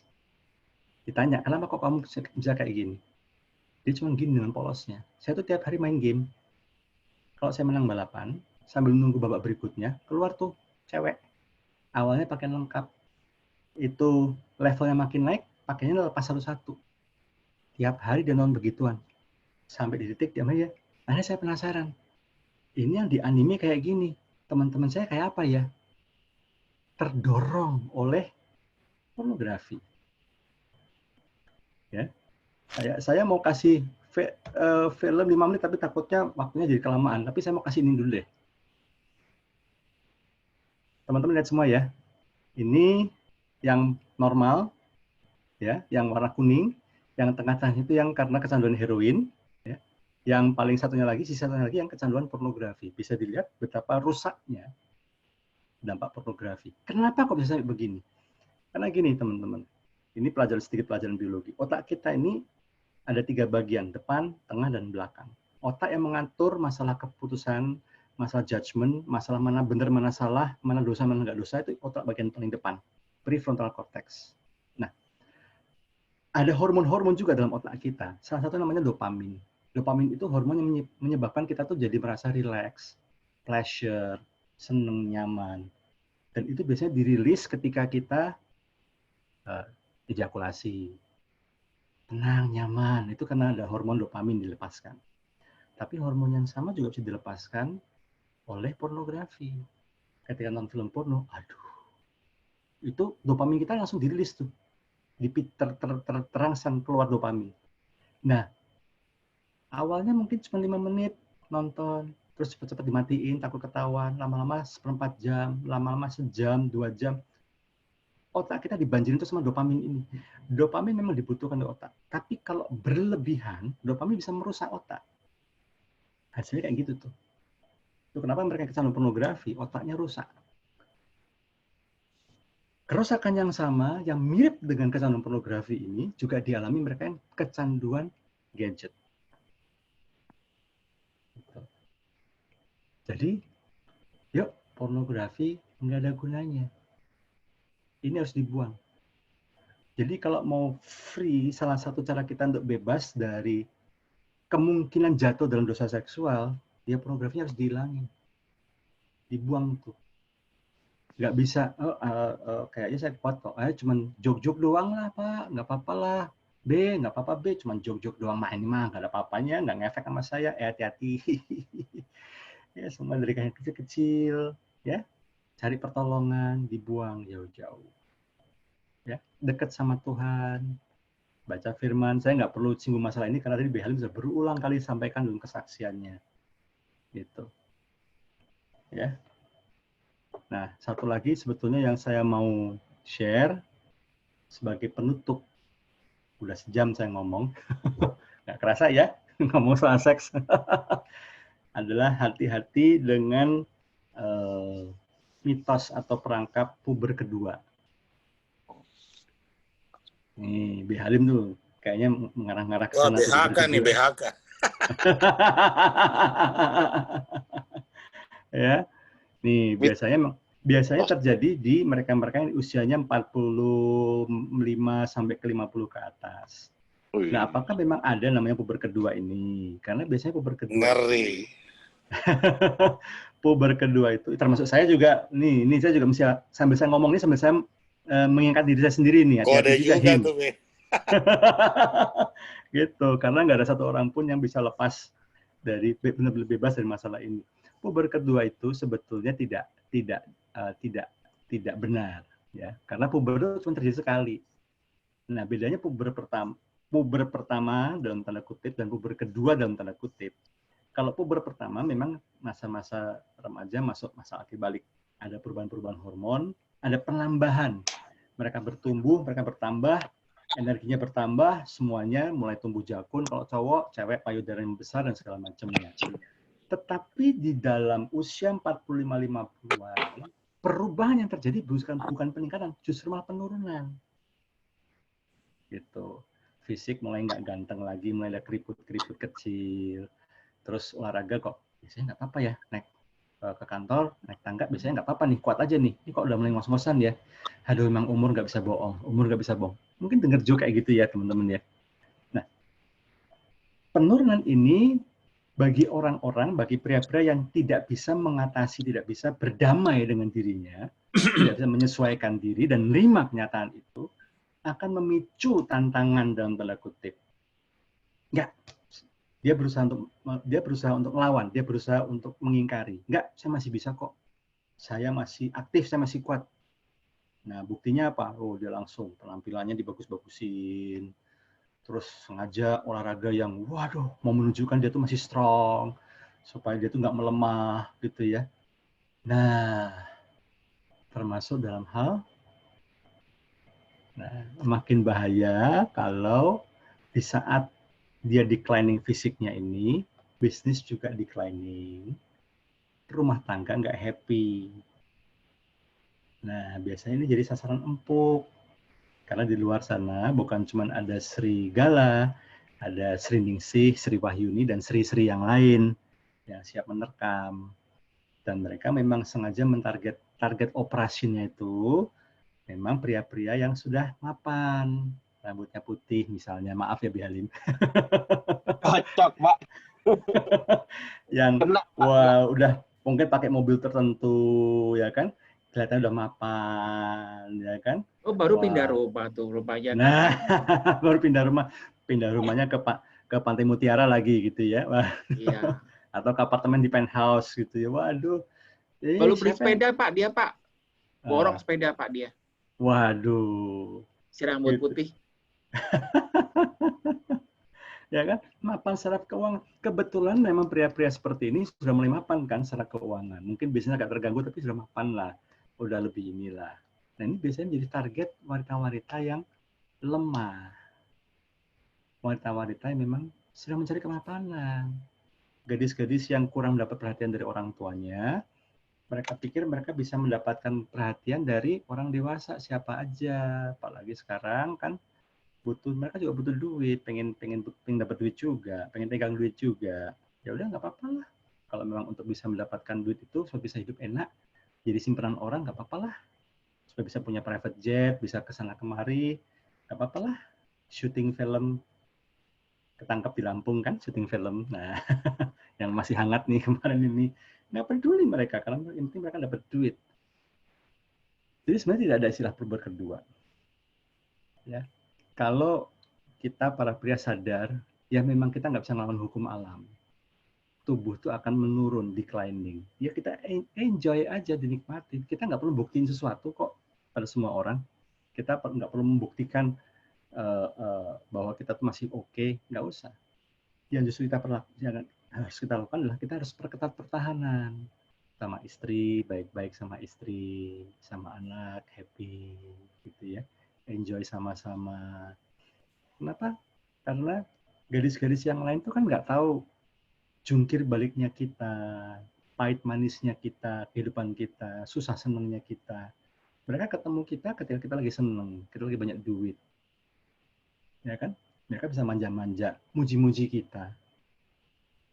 Tapi mereka belum tentu teruji ketika kita lagi jatuh. Jadi benar tadi, saya lupa tadi yang ngomong siapa ya. Mungkin Beba nih kayaknya ya, cerita temennya ya. Banyak sekali pria-pria seusia kita, seusia saya, B. Halim, B. Peter, gitu ya. B. Markus apalagi, gitu ya. Itu jadi sasaran dari wanita-wanita atau gadis-gadis yang tidak bertanggung jawab. Kenapa? Karena mereka mau mendapatkan sesuatu. Dan untuk mendapatkan sesuatu itu nggak jarang mereka bersedia untuk melakukan apa saja termasuk menyerahkan tubuhnya. Jadi itu kenapa teman-teman saya mesti ngingetin ini semuanya. 2 hari yang lalu ada yang konseling sama saya. Dia bilang, aduh saya ini udah tergoda nih gitu ya. Tapi sama istri saya baik-baik aja gitu. Sama istri saya fine-fine aja. Lalu saya bilang sama dia, tapi ketika kamu mulai tergoda untuk ngajak si gadis itu keluar kota berdua, itu udah nggak fine sebetulnya. Itu udah bahaya banget. Hati-hati loh. Tapi saya berhasil menahan diri. Ya untuk saat ini berhasil menahan diri. Tapi saya mau ngomong satu hal. Ingat ya, bro, saya bilang gitu. Nggak ada perempuan baik-baik yang mau main api sama suaminya orang. Perempuan baik-baik, kalau tahu you sudah punya istri, perempuan baik-baik akan bilang, kok bahagia sama istri. Tapi kalau dia sudah tahu you punya istri, tapi masih tempel you, apalagi sampai berani minta dibeliin sesuatu, saya bisa ngomong, ini profesional, pemain pro. Bukan gadis baik-baik. Karena kalau gadis baik-baik, dia akan bikin you balik kepada istri. Hana Hanafiyah itu, Pak. Ya? Hana Hanafiyah itu. Nah, gitu. Ya, jadi itu yang saya mau share buat teman-teman semuanya. Pak Himawan mau tanya Pak. Tadi Siap, B. kalau B. keberatan Pak Himawan, tadi kan ada video Pak. Teman-teman mau nggak ngetonton? Berapa Pak? Kalau waktunya 5 pendek. minutes sih. 5 menit. Basically, tadi kan saya jelas pakai kata-kata ya, dopamin, banjirin otak kita segala macem gitu.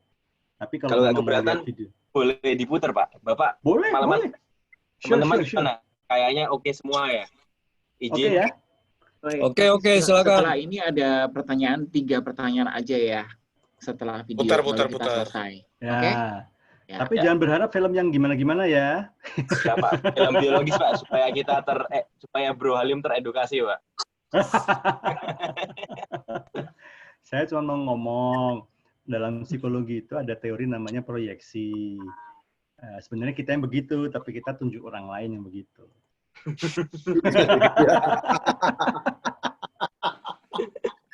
Bercanda.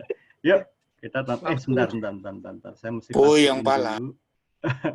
Saya mesti pastiin dulu. Filmnya jangan salah Pak. Ya, ntar keliru koleksi saya. Salah ya.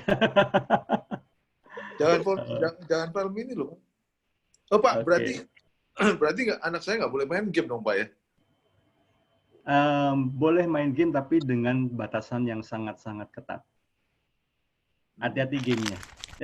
Tahukah Anda, otak merupakan bagian tubuh yang paling penting bagi manusia? Sekarang angkat tangan Anda dan letakkan pada dahi. Tepat di situ ada bagian otak yang paling istimewa. Bagian itu disebut prefrontal cortex atau disingkat PFC. Menurut peneliti otak Jordan Grafman, PFC ini hanya ada pada otak manusia, sehingga membedakan kita dengan binatang. Bagian ini diciptakan dan dirancang khusus oleh Tuhan supaya manusia mampu memilih dan memiliki etika.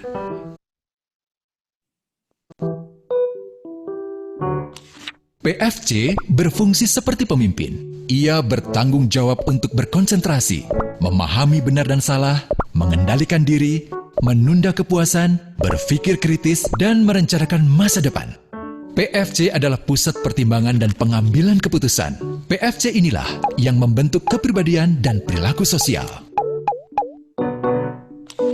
Sayangnya, PFC adalah bagian otak yang paling mudah mengalami kerusakan. Jika PFC rusak, maka kepribadian orang bisa berubah. Rusaknya PFC bisa disebabkan oleh benturan fisik, bisa juga oleh zat kimia, seperti narkotika, psikotropika, dan zat adiktif atau nafsa. Dan ternyata penyebab paling merusak juga pornografi, yang disebut narkolema, narkotika lewat mata. Bagaimana pornografi mempengaruhi otak dan pikiran kita? Adi, remaja 12 tahun, melihat gambar di TV yang menjurus ke porno.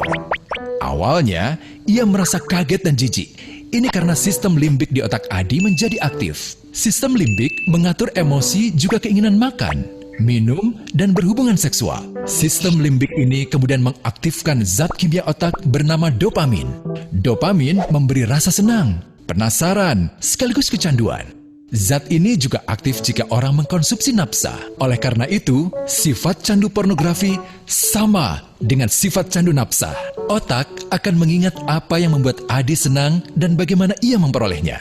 Jika Adi mendapatkan pembinaan akhlak, etika yang baik, dan patuh pada norma sosial, dorongan melihat pornografi, meskipun menyenangkan, akan ia abaikan. Namun karena hal itu tidak ada pada diri Adi, ketika ia sedang merasa bosan dan ingin mencari kesenangan, otak akan mendorongnya agar melihat pornografi lagi. Namun lama-lama, Adi bosan melihat jenis gambar yang sama dan butuh yang lebih porno untuk memicu rasa senang. Sekarang, dengan internet, pornografi menjadi jauh lebih mudah didapat. Pertama, Adi membuka internet dan tidak sengaja melihat gambar yang menjurus ke porno. Berikutnya, ia sengaja membuka lagi untuk melihat yang lebih porno. Awalnya melihat yang sedikit terbuka, lama-lama semuanya terbuka.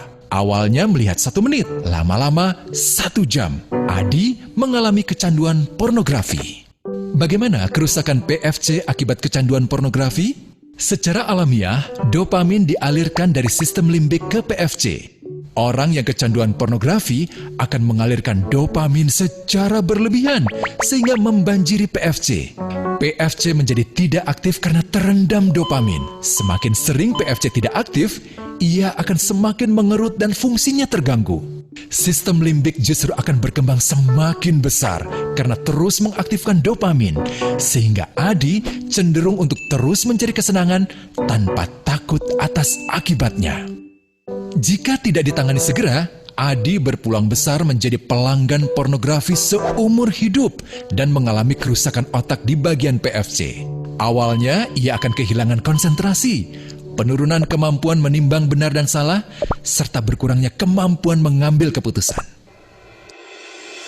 Lama-lama, besar kemungkinan ia akan melakukan masturbasi, oral seks, hubungan seksual suka sama suka, dan mudah berganti-ganti pasangan seksual.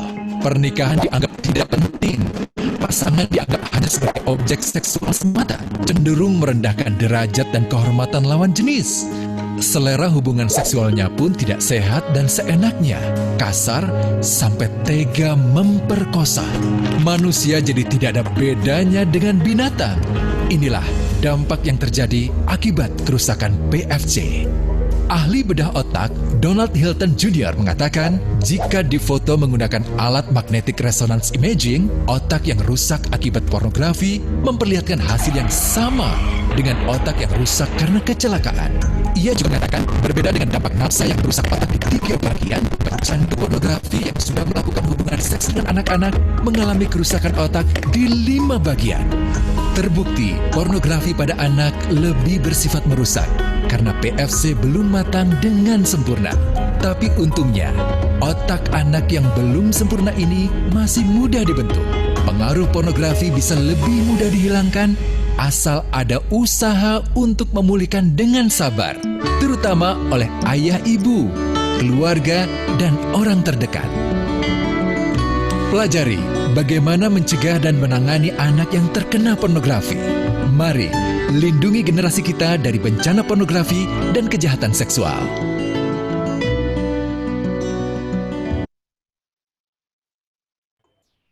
Iya. Oh, keren banget ini video tuh. Iya, bisa di-download di YouTube. Oh, bisa jangan keliru download film yang lain ya. bisa diambil, Pak, di YouTube ada. Bahaya bagian apa, pornografi pada anak, Menkominfo, ketik aja gitu search-nya di YouTube. Menkominfo pornografi pada anak. Oke, Pak. Ya. Terima kasih sekali, Pak. Pak Himawan, ada beberapa pertanyaan nih Pak yang udah masuk. Bentar aja Pak, mungkin 3 pertanyaan. Jadi di sini ada bilang ini, kalau yang kerja di tambang tadi, yang Bapak tadi cerita, misalnya solusinya video call sama istrinya atau sambil melakukan masturbasi, dosa nggak itu Pak melakukan masturbasi? Kan bukan membayangkan wanita lain, tapi membayangkan istrinya sendiri. Nah, menurut Bapak bagaimana Pak? Ya, ini garis yang sangat tipis sekali ya. Bahkan ada seorang hamba Tuhan yang sangat terkenal dari Singapura pun juga membenarkan hal ini. Kalau dia malah kasih contoh kesaksiannya, dia sambil lihat foto istrinya dia masturbasi gitu.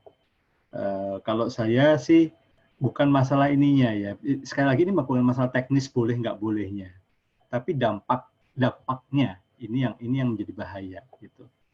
Karena sekali lagi masturbasi itu kan kita lebih ke self pleasure, artinya kenikmatan untuk sendiri-sendiri. Kita nggak bisa nikmatin bersama dengan pasangan kita. Dan itu lebih ke memuaskan nafsu semata-mata. Padahal kalau masalah mengosongkan kantong sperma supaya bisa memproduksi, tetap bisa menampung sperma yang baru, itu sebenarnya tidak harus dengan masturbasi. Karena Tuhan sudah kasih namanya mimpi basah. Itu mekanisme yang paling alamiah, paling natural sebetulnya. Nah, itu kenapa dan pornografi masturbasi punya kecenderungan untuk nyandu ya. Ini yang bahaya. Akhirnya banyak orang mensubstitusi, menggantikan, mereplace hubungan seks yang sewajarnya suami istri dengan masturbasi. Nah, ini yang kemudian dikhawatirkan karena banyak orang bilang begini, oh saya bisa tahan diri kok, saya bisa tarik garis tegas, saya bisa tarik garis enough di sini. Tapi dalam prakteknya banyak yang tergelincir juga akhirnya. Karena kalau udah bicara soal nafsu ya, tadi kan teman-teman lihat sendiri ya, ketika hormon dopamin itu begitu membanjiri PFC otak kita di bagian depan sini, sehingga fungsi kontrolnya, fungsi remnya, fungsi judgement benar salahnya ini jadi rusak. Itu udah nggak peduli lagi dengan norma. Ini yang dikhawatirkan. Gitu. Ada yang kecanduan masturbasi sampai mohon maaf nih, sampai meskipun dia masturbasi ini masih remaja ya, sampai mengeluarkan darah pun dia nggak apa-apa. Ngeri nggak? Gitu. Sampai gitu karena dia saking udah terobsesi, kecanduan masturbasi. Ini yang dikhawatirkan. Gitu. Nah, jadi kalau saran saya, gitu ya, gimana caranya supaya nggak sampai masturbasi? Satu, setelah pornografi kita buang jauh-jauh, gitu ya. Yang kedua, kita menyibukkan diri. Karena biasanya kalau orang sampai masturbasi, berfantasi itu karena waktu lowong, nggak tahu mesti ngapain, terus tiba-tiba keinget, gitu ya. Mungkin nggak sengaja nonton film porno, atau mungkin keinget masa lalu, gitu. Ya kan, keinget, aduh dulu pas zaman-zaman saya nakal, pas di situ tuh, gitu misalnya, gitu ya. Dulu belum ada, zaman dulu belum ada Alexis ya. Dulu apa tuh daerah Lokasari situ tuh. Ya. Nah itu tuh ada tuh tempat-tempat kayak gitu tuh. Nah kalau dulu zaman ya. Wah, Halim tahu. Zaman-zaman tahun 90-an awal, 90-an pertengahan ya, kalau ke Lokasari, ke Mangga Besar, bisa-bisa ketemu saya tuh zaman-zaman tahun segitu tuh. Jadi saya iya. Jadi kenapa saya bisa ngomong gitu dengan cukup detail ya karena pengalaman saya gitu. Saya dulu juga mantan pelanggan di situ gitu. Nah, jadi saya bisa ngerti lah tidak mudahnya bergumul di bagian itu. Saya ngerti banget. Tapi saya juga bisa menyaksikan bahwa kita bisa menang kok. Kita bisa menang lawan godaan itu kok. Kita bisa. Karena Tuhan kasih kita. Presentasinya berapa, Pak? Ya. Persentasenya akan menjadi semakin besar kalau satu, kita mendisiplin diri kita. Yang kedua, kita di komunitas yang sehat. Dan kita punya keluarga yang mengasihi dan kita kasihi. Persentasenya akan makin besar. Tapi kalau kita tetap sendirian aja, kita nggak punya mentor, kita nggak punya komunitas yang sehat, malah tetap bergaulnya dengan teman-teman, sama-sama teman-teman di dunia Kang Ao gitu. Yang demennya ke situ-situ juga, ya susah. Gitu. Oke, Pak. Mungkin ada teman di sini yang satu pertanyaan yang mungkin mau diajukan ke Pak Himawan sebelum kita mau tutup. Teman-teman ada yang mau bertanya? Silakan, langsung aja. Kalau nggak ada yang tanya, gue komentar sedikit aja ya. Boleh. Sangat memberkati sekali, Pak. Jujur, saya yakin mewakilin 14 orang di sini, kita berterima kasih banyak Pak Imawan atas Sama-sama. edukasinya, baik dari segala umur ya, segala usia, baik yang mungkin berapa ya, mungkin 30 ya, mungkin Bro Simon ya, yang paling muda ya, sampai, mohon maaf Bro Halim nih, atau siapa nih di sini, itu sangat memberkati Pak, baik buat kita, dan juga buat anak kita nanti ke depan. Saya rasa, apalagi kalau saya yang dari background-nya yang seperti Pak Imawan tadi juga, memang itu betul Pak, sangat betul sekali, dan saya rasa setiap di sini sebagai laki-laki mengiyakan juga. Saya juga bangga ke Bro Halim tadi, mau bersaksi untuk chatting WA-nya itu, saya rasa Bro Halim juga belum from 100% ya, kalau sebagai bro ya, memang saya dekat sama Bro Halim, tapi beliau memberanikan diri untuk melakukan kesaksian itu, dan keterbukaan itu adalah awal pemulihan. Ya jelek-jelek lah, Bro Halim kalau mau WA lagi pikir-pikir nih, kemarin gue udah kesaksian nih, kalau gue jatuh ntar gue diketawain misalnya gitulah ya kan. Jadi itu juga sebuah yang baik, dan komunitas ini ternyata memberikan edukasi ke kita gitu. Jadi ya salah satunya ketika itu diteruskan, kita tahu yang tadi Pak Himawan bilang, udah berbuat nggak benar sampai masturbasi sampai keluar darah, sampai apa itu, karena ternyata saya tahu di otak depannya udah nggak berfungsi tadi Pak ya, untuk menimang-nimang hal yang benar, yang benar lah ya, yang secara manusia yang nggak pantas sama yang pantas lakukan seperti itu gitu. Dan mungkin ini juga karena saya baru melakukan pernikahan juga, saya berterima kasih juga kepada istri saya juga gitu, dan even artis-artis mungkin Pak, dari siapalah Justin Bieber yang setelah dia bertobat ini, jujur karena laki-laki saya rasa si Justin Bieber udah nggak punya apa lagi sekarang, dia udah ganteng, semuanya duit, tapi ketika dia menikah dan dia juga pernah masuk dunia seperti itu, semua wanita mau sama dia, siapa yang nggak mau sama dia istilahnya, tapi ketika dia terima Tuhan, dia ngomong bahwa itu mengkontaminasi otaknya dia. Ya tadi benar itu, bahwa yang otak di depannya dia ini benar-benar udah rusak semua, dan akhirnya perlu pemulihan ketika dia mau menikmati pernikahannya dia. Sekarang dia sudah menikah, jadi dia even se-levelnya dia yang mungkin saya rasa the best in the world aja, saya nggak bisa dibandingin,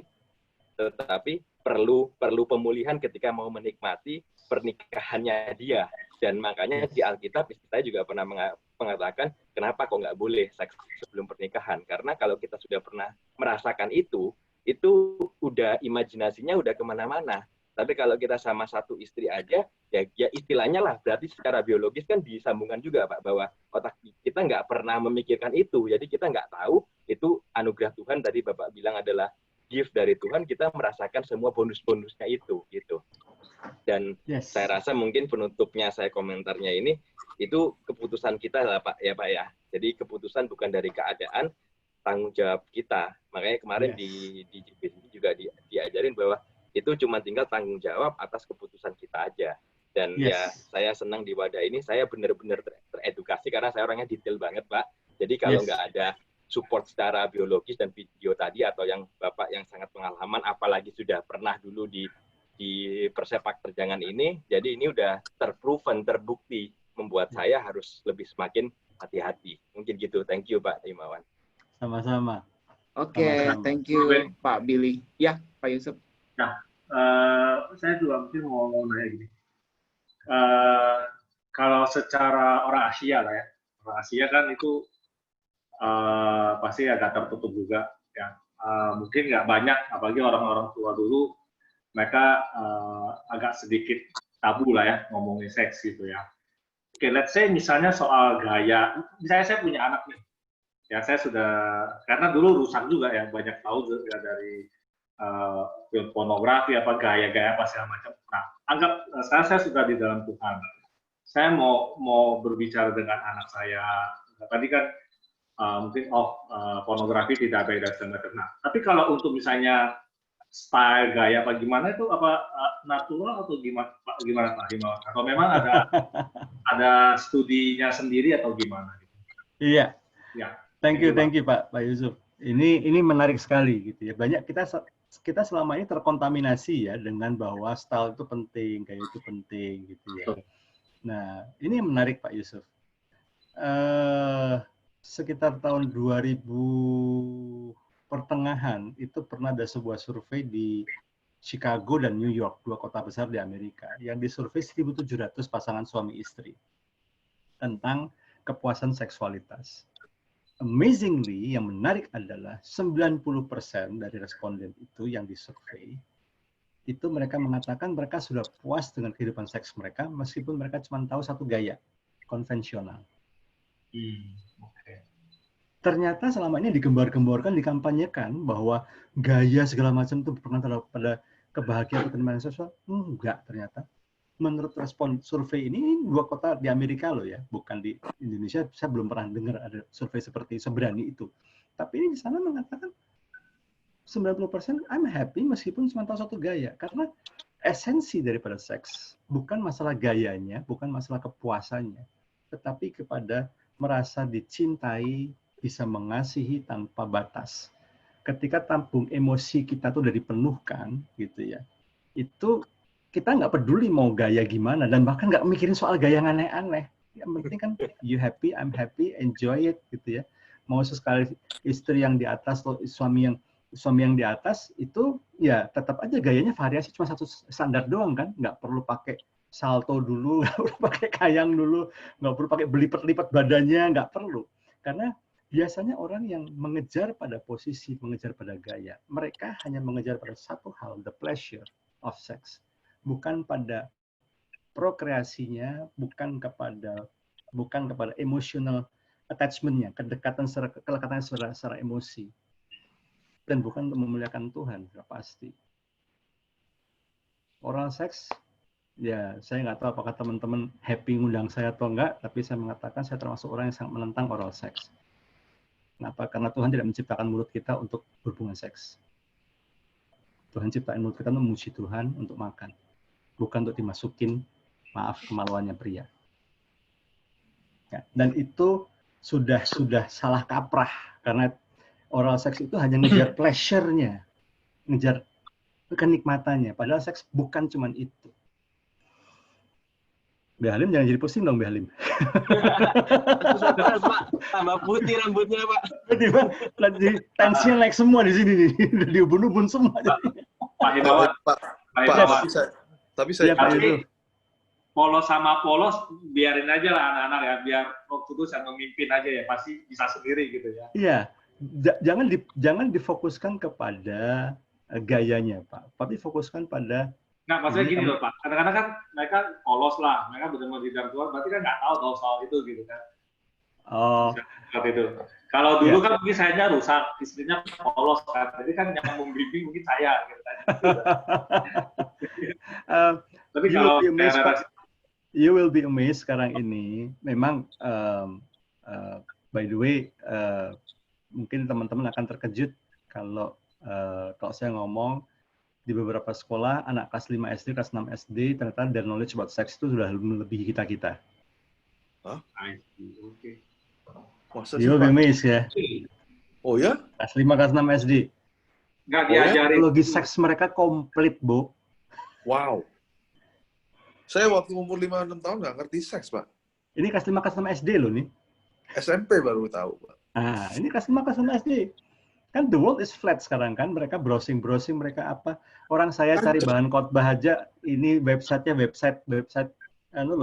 buat materi khotbah lo ya. Pop-up-nya bisa pornografi kok.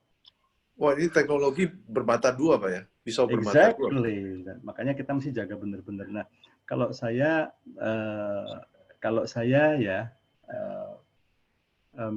gini, sekarang ini gereja juga sudah banyak gereja yang sudah lebih hati-hati. Mereka juga sudah mengketatkan pelaksanaan konseling pranikah. Dan ketika mereka bicara soal seksualitas pun juga beberapa gereja cukup bluntly ya, cukup belak-belakan. Karena biasanya materi tentang seks ini mereka nggak taruhnya di kelas. Biasanya lebih ke private antara mentornya, hamba Tuhannya dengan si pasangan mau menikah. Biasanya mereka lebih belak-belakan di situ. Beberapa gereja saya tahu mempraktekkan demikian, which is too good. Jadi sebetulnya kita nggak usah persiapkan mereka yang gimana-gimana, ya. Yang mesti kita tekankan adalah belajar untuk respect, belajar untuk menjaga batas, dan justru ketika berhubungan intim itu lose yourself, enjoy aja. Jangan jadi pressure, jangan ngejar bahwa harus bisa berenang, enggak, karena kebanyakan yang saya tahu malam pertama banyak yang berantakan. Nggak bisa goal langsung dua-duanya orgasme, nggak barengan, nggak, gitu, berantakan, gitu ya. Ada yang kesakitan lah, ada yang apalah, ada yang si cowoknya duluan lah, belum apa-apa udah keluar duluan cowoknya, ya macam-macam juga kisahnya lah. So film-film Hollywood dan novel-novel terlalu melebih-lebihkan soal malam pertama, so enjoy aja, Pak. Ya saya tanya gitu soalnya gini Pak Hirman, kalau saya kan anak saya sih masih kecil banget, baru umur 2 tahun, cuma memang berapa akhir 2 tahun ini banyak berjalan dengan anak-anak muda sih, yang anak-anak. Yes. Jadi ya memang ya sebagai kakak lah, jadi saya juga pengen sampaikan itu juga ke mereka dengan cara yang lebih ya harus ditambah lah secara pengetahuannya. Thank you Pak Hirman, keren banget. Sama-sama Pak Yusuf. Ya. Thank you. Silakan. Sekarang udah malam banget nih, udah jam 10 malam. Sebelum saya mau tutup, saya mau satu kesimpulan ya. Jadi di sini dikatakan bahwa melalui seks ini Tuhan tuh ingin kita para suami istri atau mungkin yang belum menikah juga makin menyatu ya. Jadi melalui seks itu bukan sebagai alat untuk pemuas, tapi memperoleh kita tuh menikmati seks, karena seks bukan untuk dinikmati itu. Dan Tuhan izinkan kelebihan dan kelemahan kita seperti yang tadi B. Halim sharingkan. Kenapa? Supaya kita lebih bersandar kepada Tuhan. Itu yang saya bisa sampaikan. Thank you banget Pak Himawan, malam hari ini cukup antusias banget teman-teman di sini. Mungkin belum cukup sih sebenarnya waktunya, cuman karena keterbatasan waktu, sudah jam 10 malam, kita juga makasih banget Pak Himawan juga bisa memberikan waktu untuk pelayanan di sini ya Pak ya. Sama-sama. Tuhan berkati pelayanan Bapak dan juga Tuhan memberkati pelayanan keluarga dan anak-anak semuanya. Amin. Oke, Sukses kita mau tutup semuanya. ya, kita mau tutup chapter malam hari ini. Saya minta Pak Mars bisa minta tolong didoakan Pak Himawan ya, dan kemudian nanti doa penutup akan dibawakan oleh Pak Himawan. Bro, izin bro, izin. Oh, oke. Ya. Izin. Thank you, bro.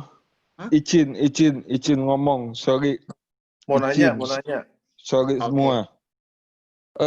Tolong bantu doa. Kami ikut ini lomba film yang diadakan oleh Kemen Parekraf itu supaya menang, terus pengalaman tentunya, terus supaya kami bisa menjadi dampak di ini, apalagi bawa nama FGB dengan aku sebagai member FGB bisa menjadi dampak secara konten, terus bisa menjadi dampak di ini kepada para senior. Jadi kalau mau bilang dengan nanti dengan tim kami menang, mereka bisa jadi atau memang akan bertanya, ini dari kelompok mana ini? Ini dari organisasi mana? Nah, dengan begitu kita bisa menjadi alat untuk kepanjangan tangan Tuhan, mungkin gitu. Jadi menjadi dampak di media, khususnya perfilman di ini ya, art, seni. Ya. Oke, Bro Edwin. Nanti akan didoakan oleh Pak Himawan ya. Oke, Pak Pers, mari kita berdoa. Ya. Oke, mari kita berdoa. Tuhan Allah Bapa kami yang ada dalam surga, terima kasih Tuhan untuk fellowship pada malam hari ini Tuhan. Khusus juga untuk Pak Himawan yang telah memberikan sharing pada malam hari ini. Sangat memberkati kami semua Tuhan, agar kami menjaga ikatan perkawinan kami, menjaga kekudusan dalam perkawinan kami, dan biarlah itu Tuhan akan menjadi sarana bagi kami untuk kami selalu mengingatnya Tuhan. Terima kasih Tuhan, kami berdoa buat Pak Himawan, kami berdoa buat pelayanannya Tuhan, kiranya Tuhan berkati pelayanannya Tuhan, biar semakin banyak orang yang dimenangkan Tuhan, terutama dalam masalah-masalah keluarga. Amin. Tuhan sertai juga dalam usahanya Tuhan, biarlah Tuhan berkati juga usahanya, juga hamba berdoa juga buat keluarganya Tuhan. Tuhan jaga keluar masuk keluarganya Tuhan, Tuhan proteksi keluarganya, Tuhan memberikan kesehatan yang prima, apalagi di keadaan seperti pada saat-saat seperti ini di dalam masa pandemi ini Tuhan. Tuhan Allah Bapa kami yang ada dalam surga, terima kasih Tuhan. Tuhan sertai Pak Himawan dalam semua tindakan, semua usaha yang ia lakukan dalam pelayanan ini, terutama dalam Family First Tuhan. Biarlah akan menjadi dampak yang berguna bagi banyak orang di Indonesia. Terima kasih Tuhan, kami alaskan doa ini dalam nama Tuhan kami Yesus Kristus. Dan syukur Tuhan kalau kami berada dalam komunitas ini, komunitas yang Tuhan bentuk, dan Tuhan yang pilih Bebani sebagai Presiden Chapter di tempat ini. Juga terima kasih buat teman-teman Bro Nicholas, Bro Edwin dengan pergumulannya yang sudah mengikuti lomba kreatif, film kreatif. Tuhan juga tolong Kemenparekraf, Bro. supaya lomba yang diikuti di Kementerian Pariwisata Kreatif ini bisa melalui lomba ini, Bro Edwin dan teman-teman bisa menjadi terang dan garam, bisa menjadi contoh, bisa menjadi dampak juga. Tuhan juga bersyukur buat Bebani, buat Behalim, Bro Willy, Bro Arman, Bro Herdi, Bro Mars, Bro Reynold, Simon, Pak Yusuf, dan teman-teman kami juga yang tidak bisa hadir pada malam hari ini, Bro Markus yang sudah izin lebih dulu karena ada pelayanan, Tuhan jagai, Tuhan sertai. Bro Peter juga Tuhan, Bro Peter juga Tuhan jagai, jagai keluarga mereka pribadi, bisnis mereka, apapun yang mereka kerjakan, apapun yang mereka katakan dan pikirkan, biar itu semua yang memuliakan nama Tuhan. Dan Tuhan juga berkati fellowship daripada chapter 12 ini berikutnya. Tuhan kirimkan jiwa-jiwa untuk bisa bertumbuh bersama-sama di chapter ini, dan biarlah chapter ini boleh menjadi tempat di mana mereka yang terhilang bisa ditemukan kembali, mereka yang keliru jalannya bisa diluruskan kembali, mereka yang putus asa bisa dikuatkan kembali semangatnya, mereka yang kesepian bisa menemukan teman-teman yang sehat, bahkan mendapat pengaruh yang baik, dan hidup mereka diubahkan, dan nama Tuhan dipermuliakan dalam kehidupan kami semuanya. Amin. Terima kasih Tuhan, terpujilah namamu. Kami mengakhiri pertemuan chapter malam hari ini dalam satu nama Tuhan kami Yesus Kristus. Amin. Amin. Thank you Pak Himawan, thank you banget Pak Himawan. Sama-sama. Thank you, Bro Him. Kalau ada salah-salah, maaf ya. Sampai ketemu Pak. Thank you, Bro Him. God bless semuanya. See you. Bye. See you. Thank you, Halo, Bro Yusuf. Halo Simon. Thank you semua. Thank you. Bro.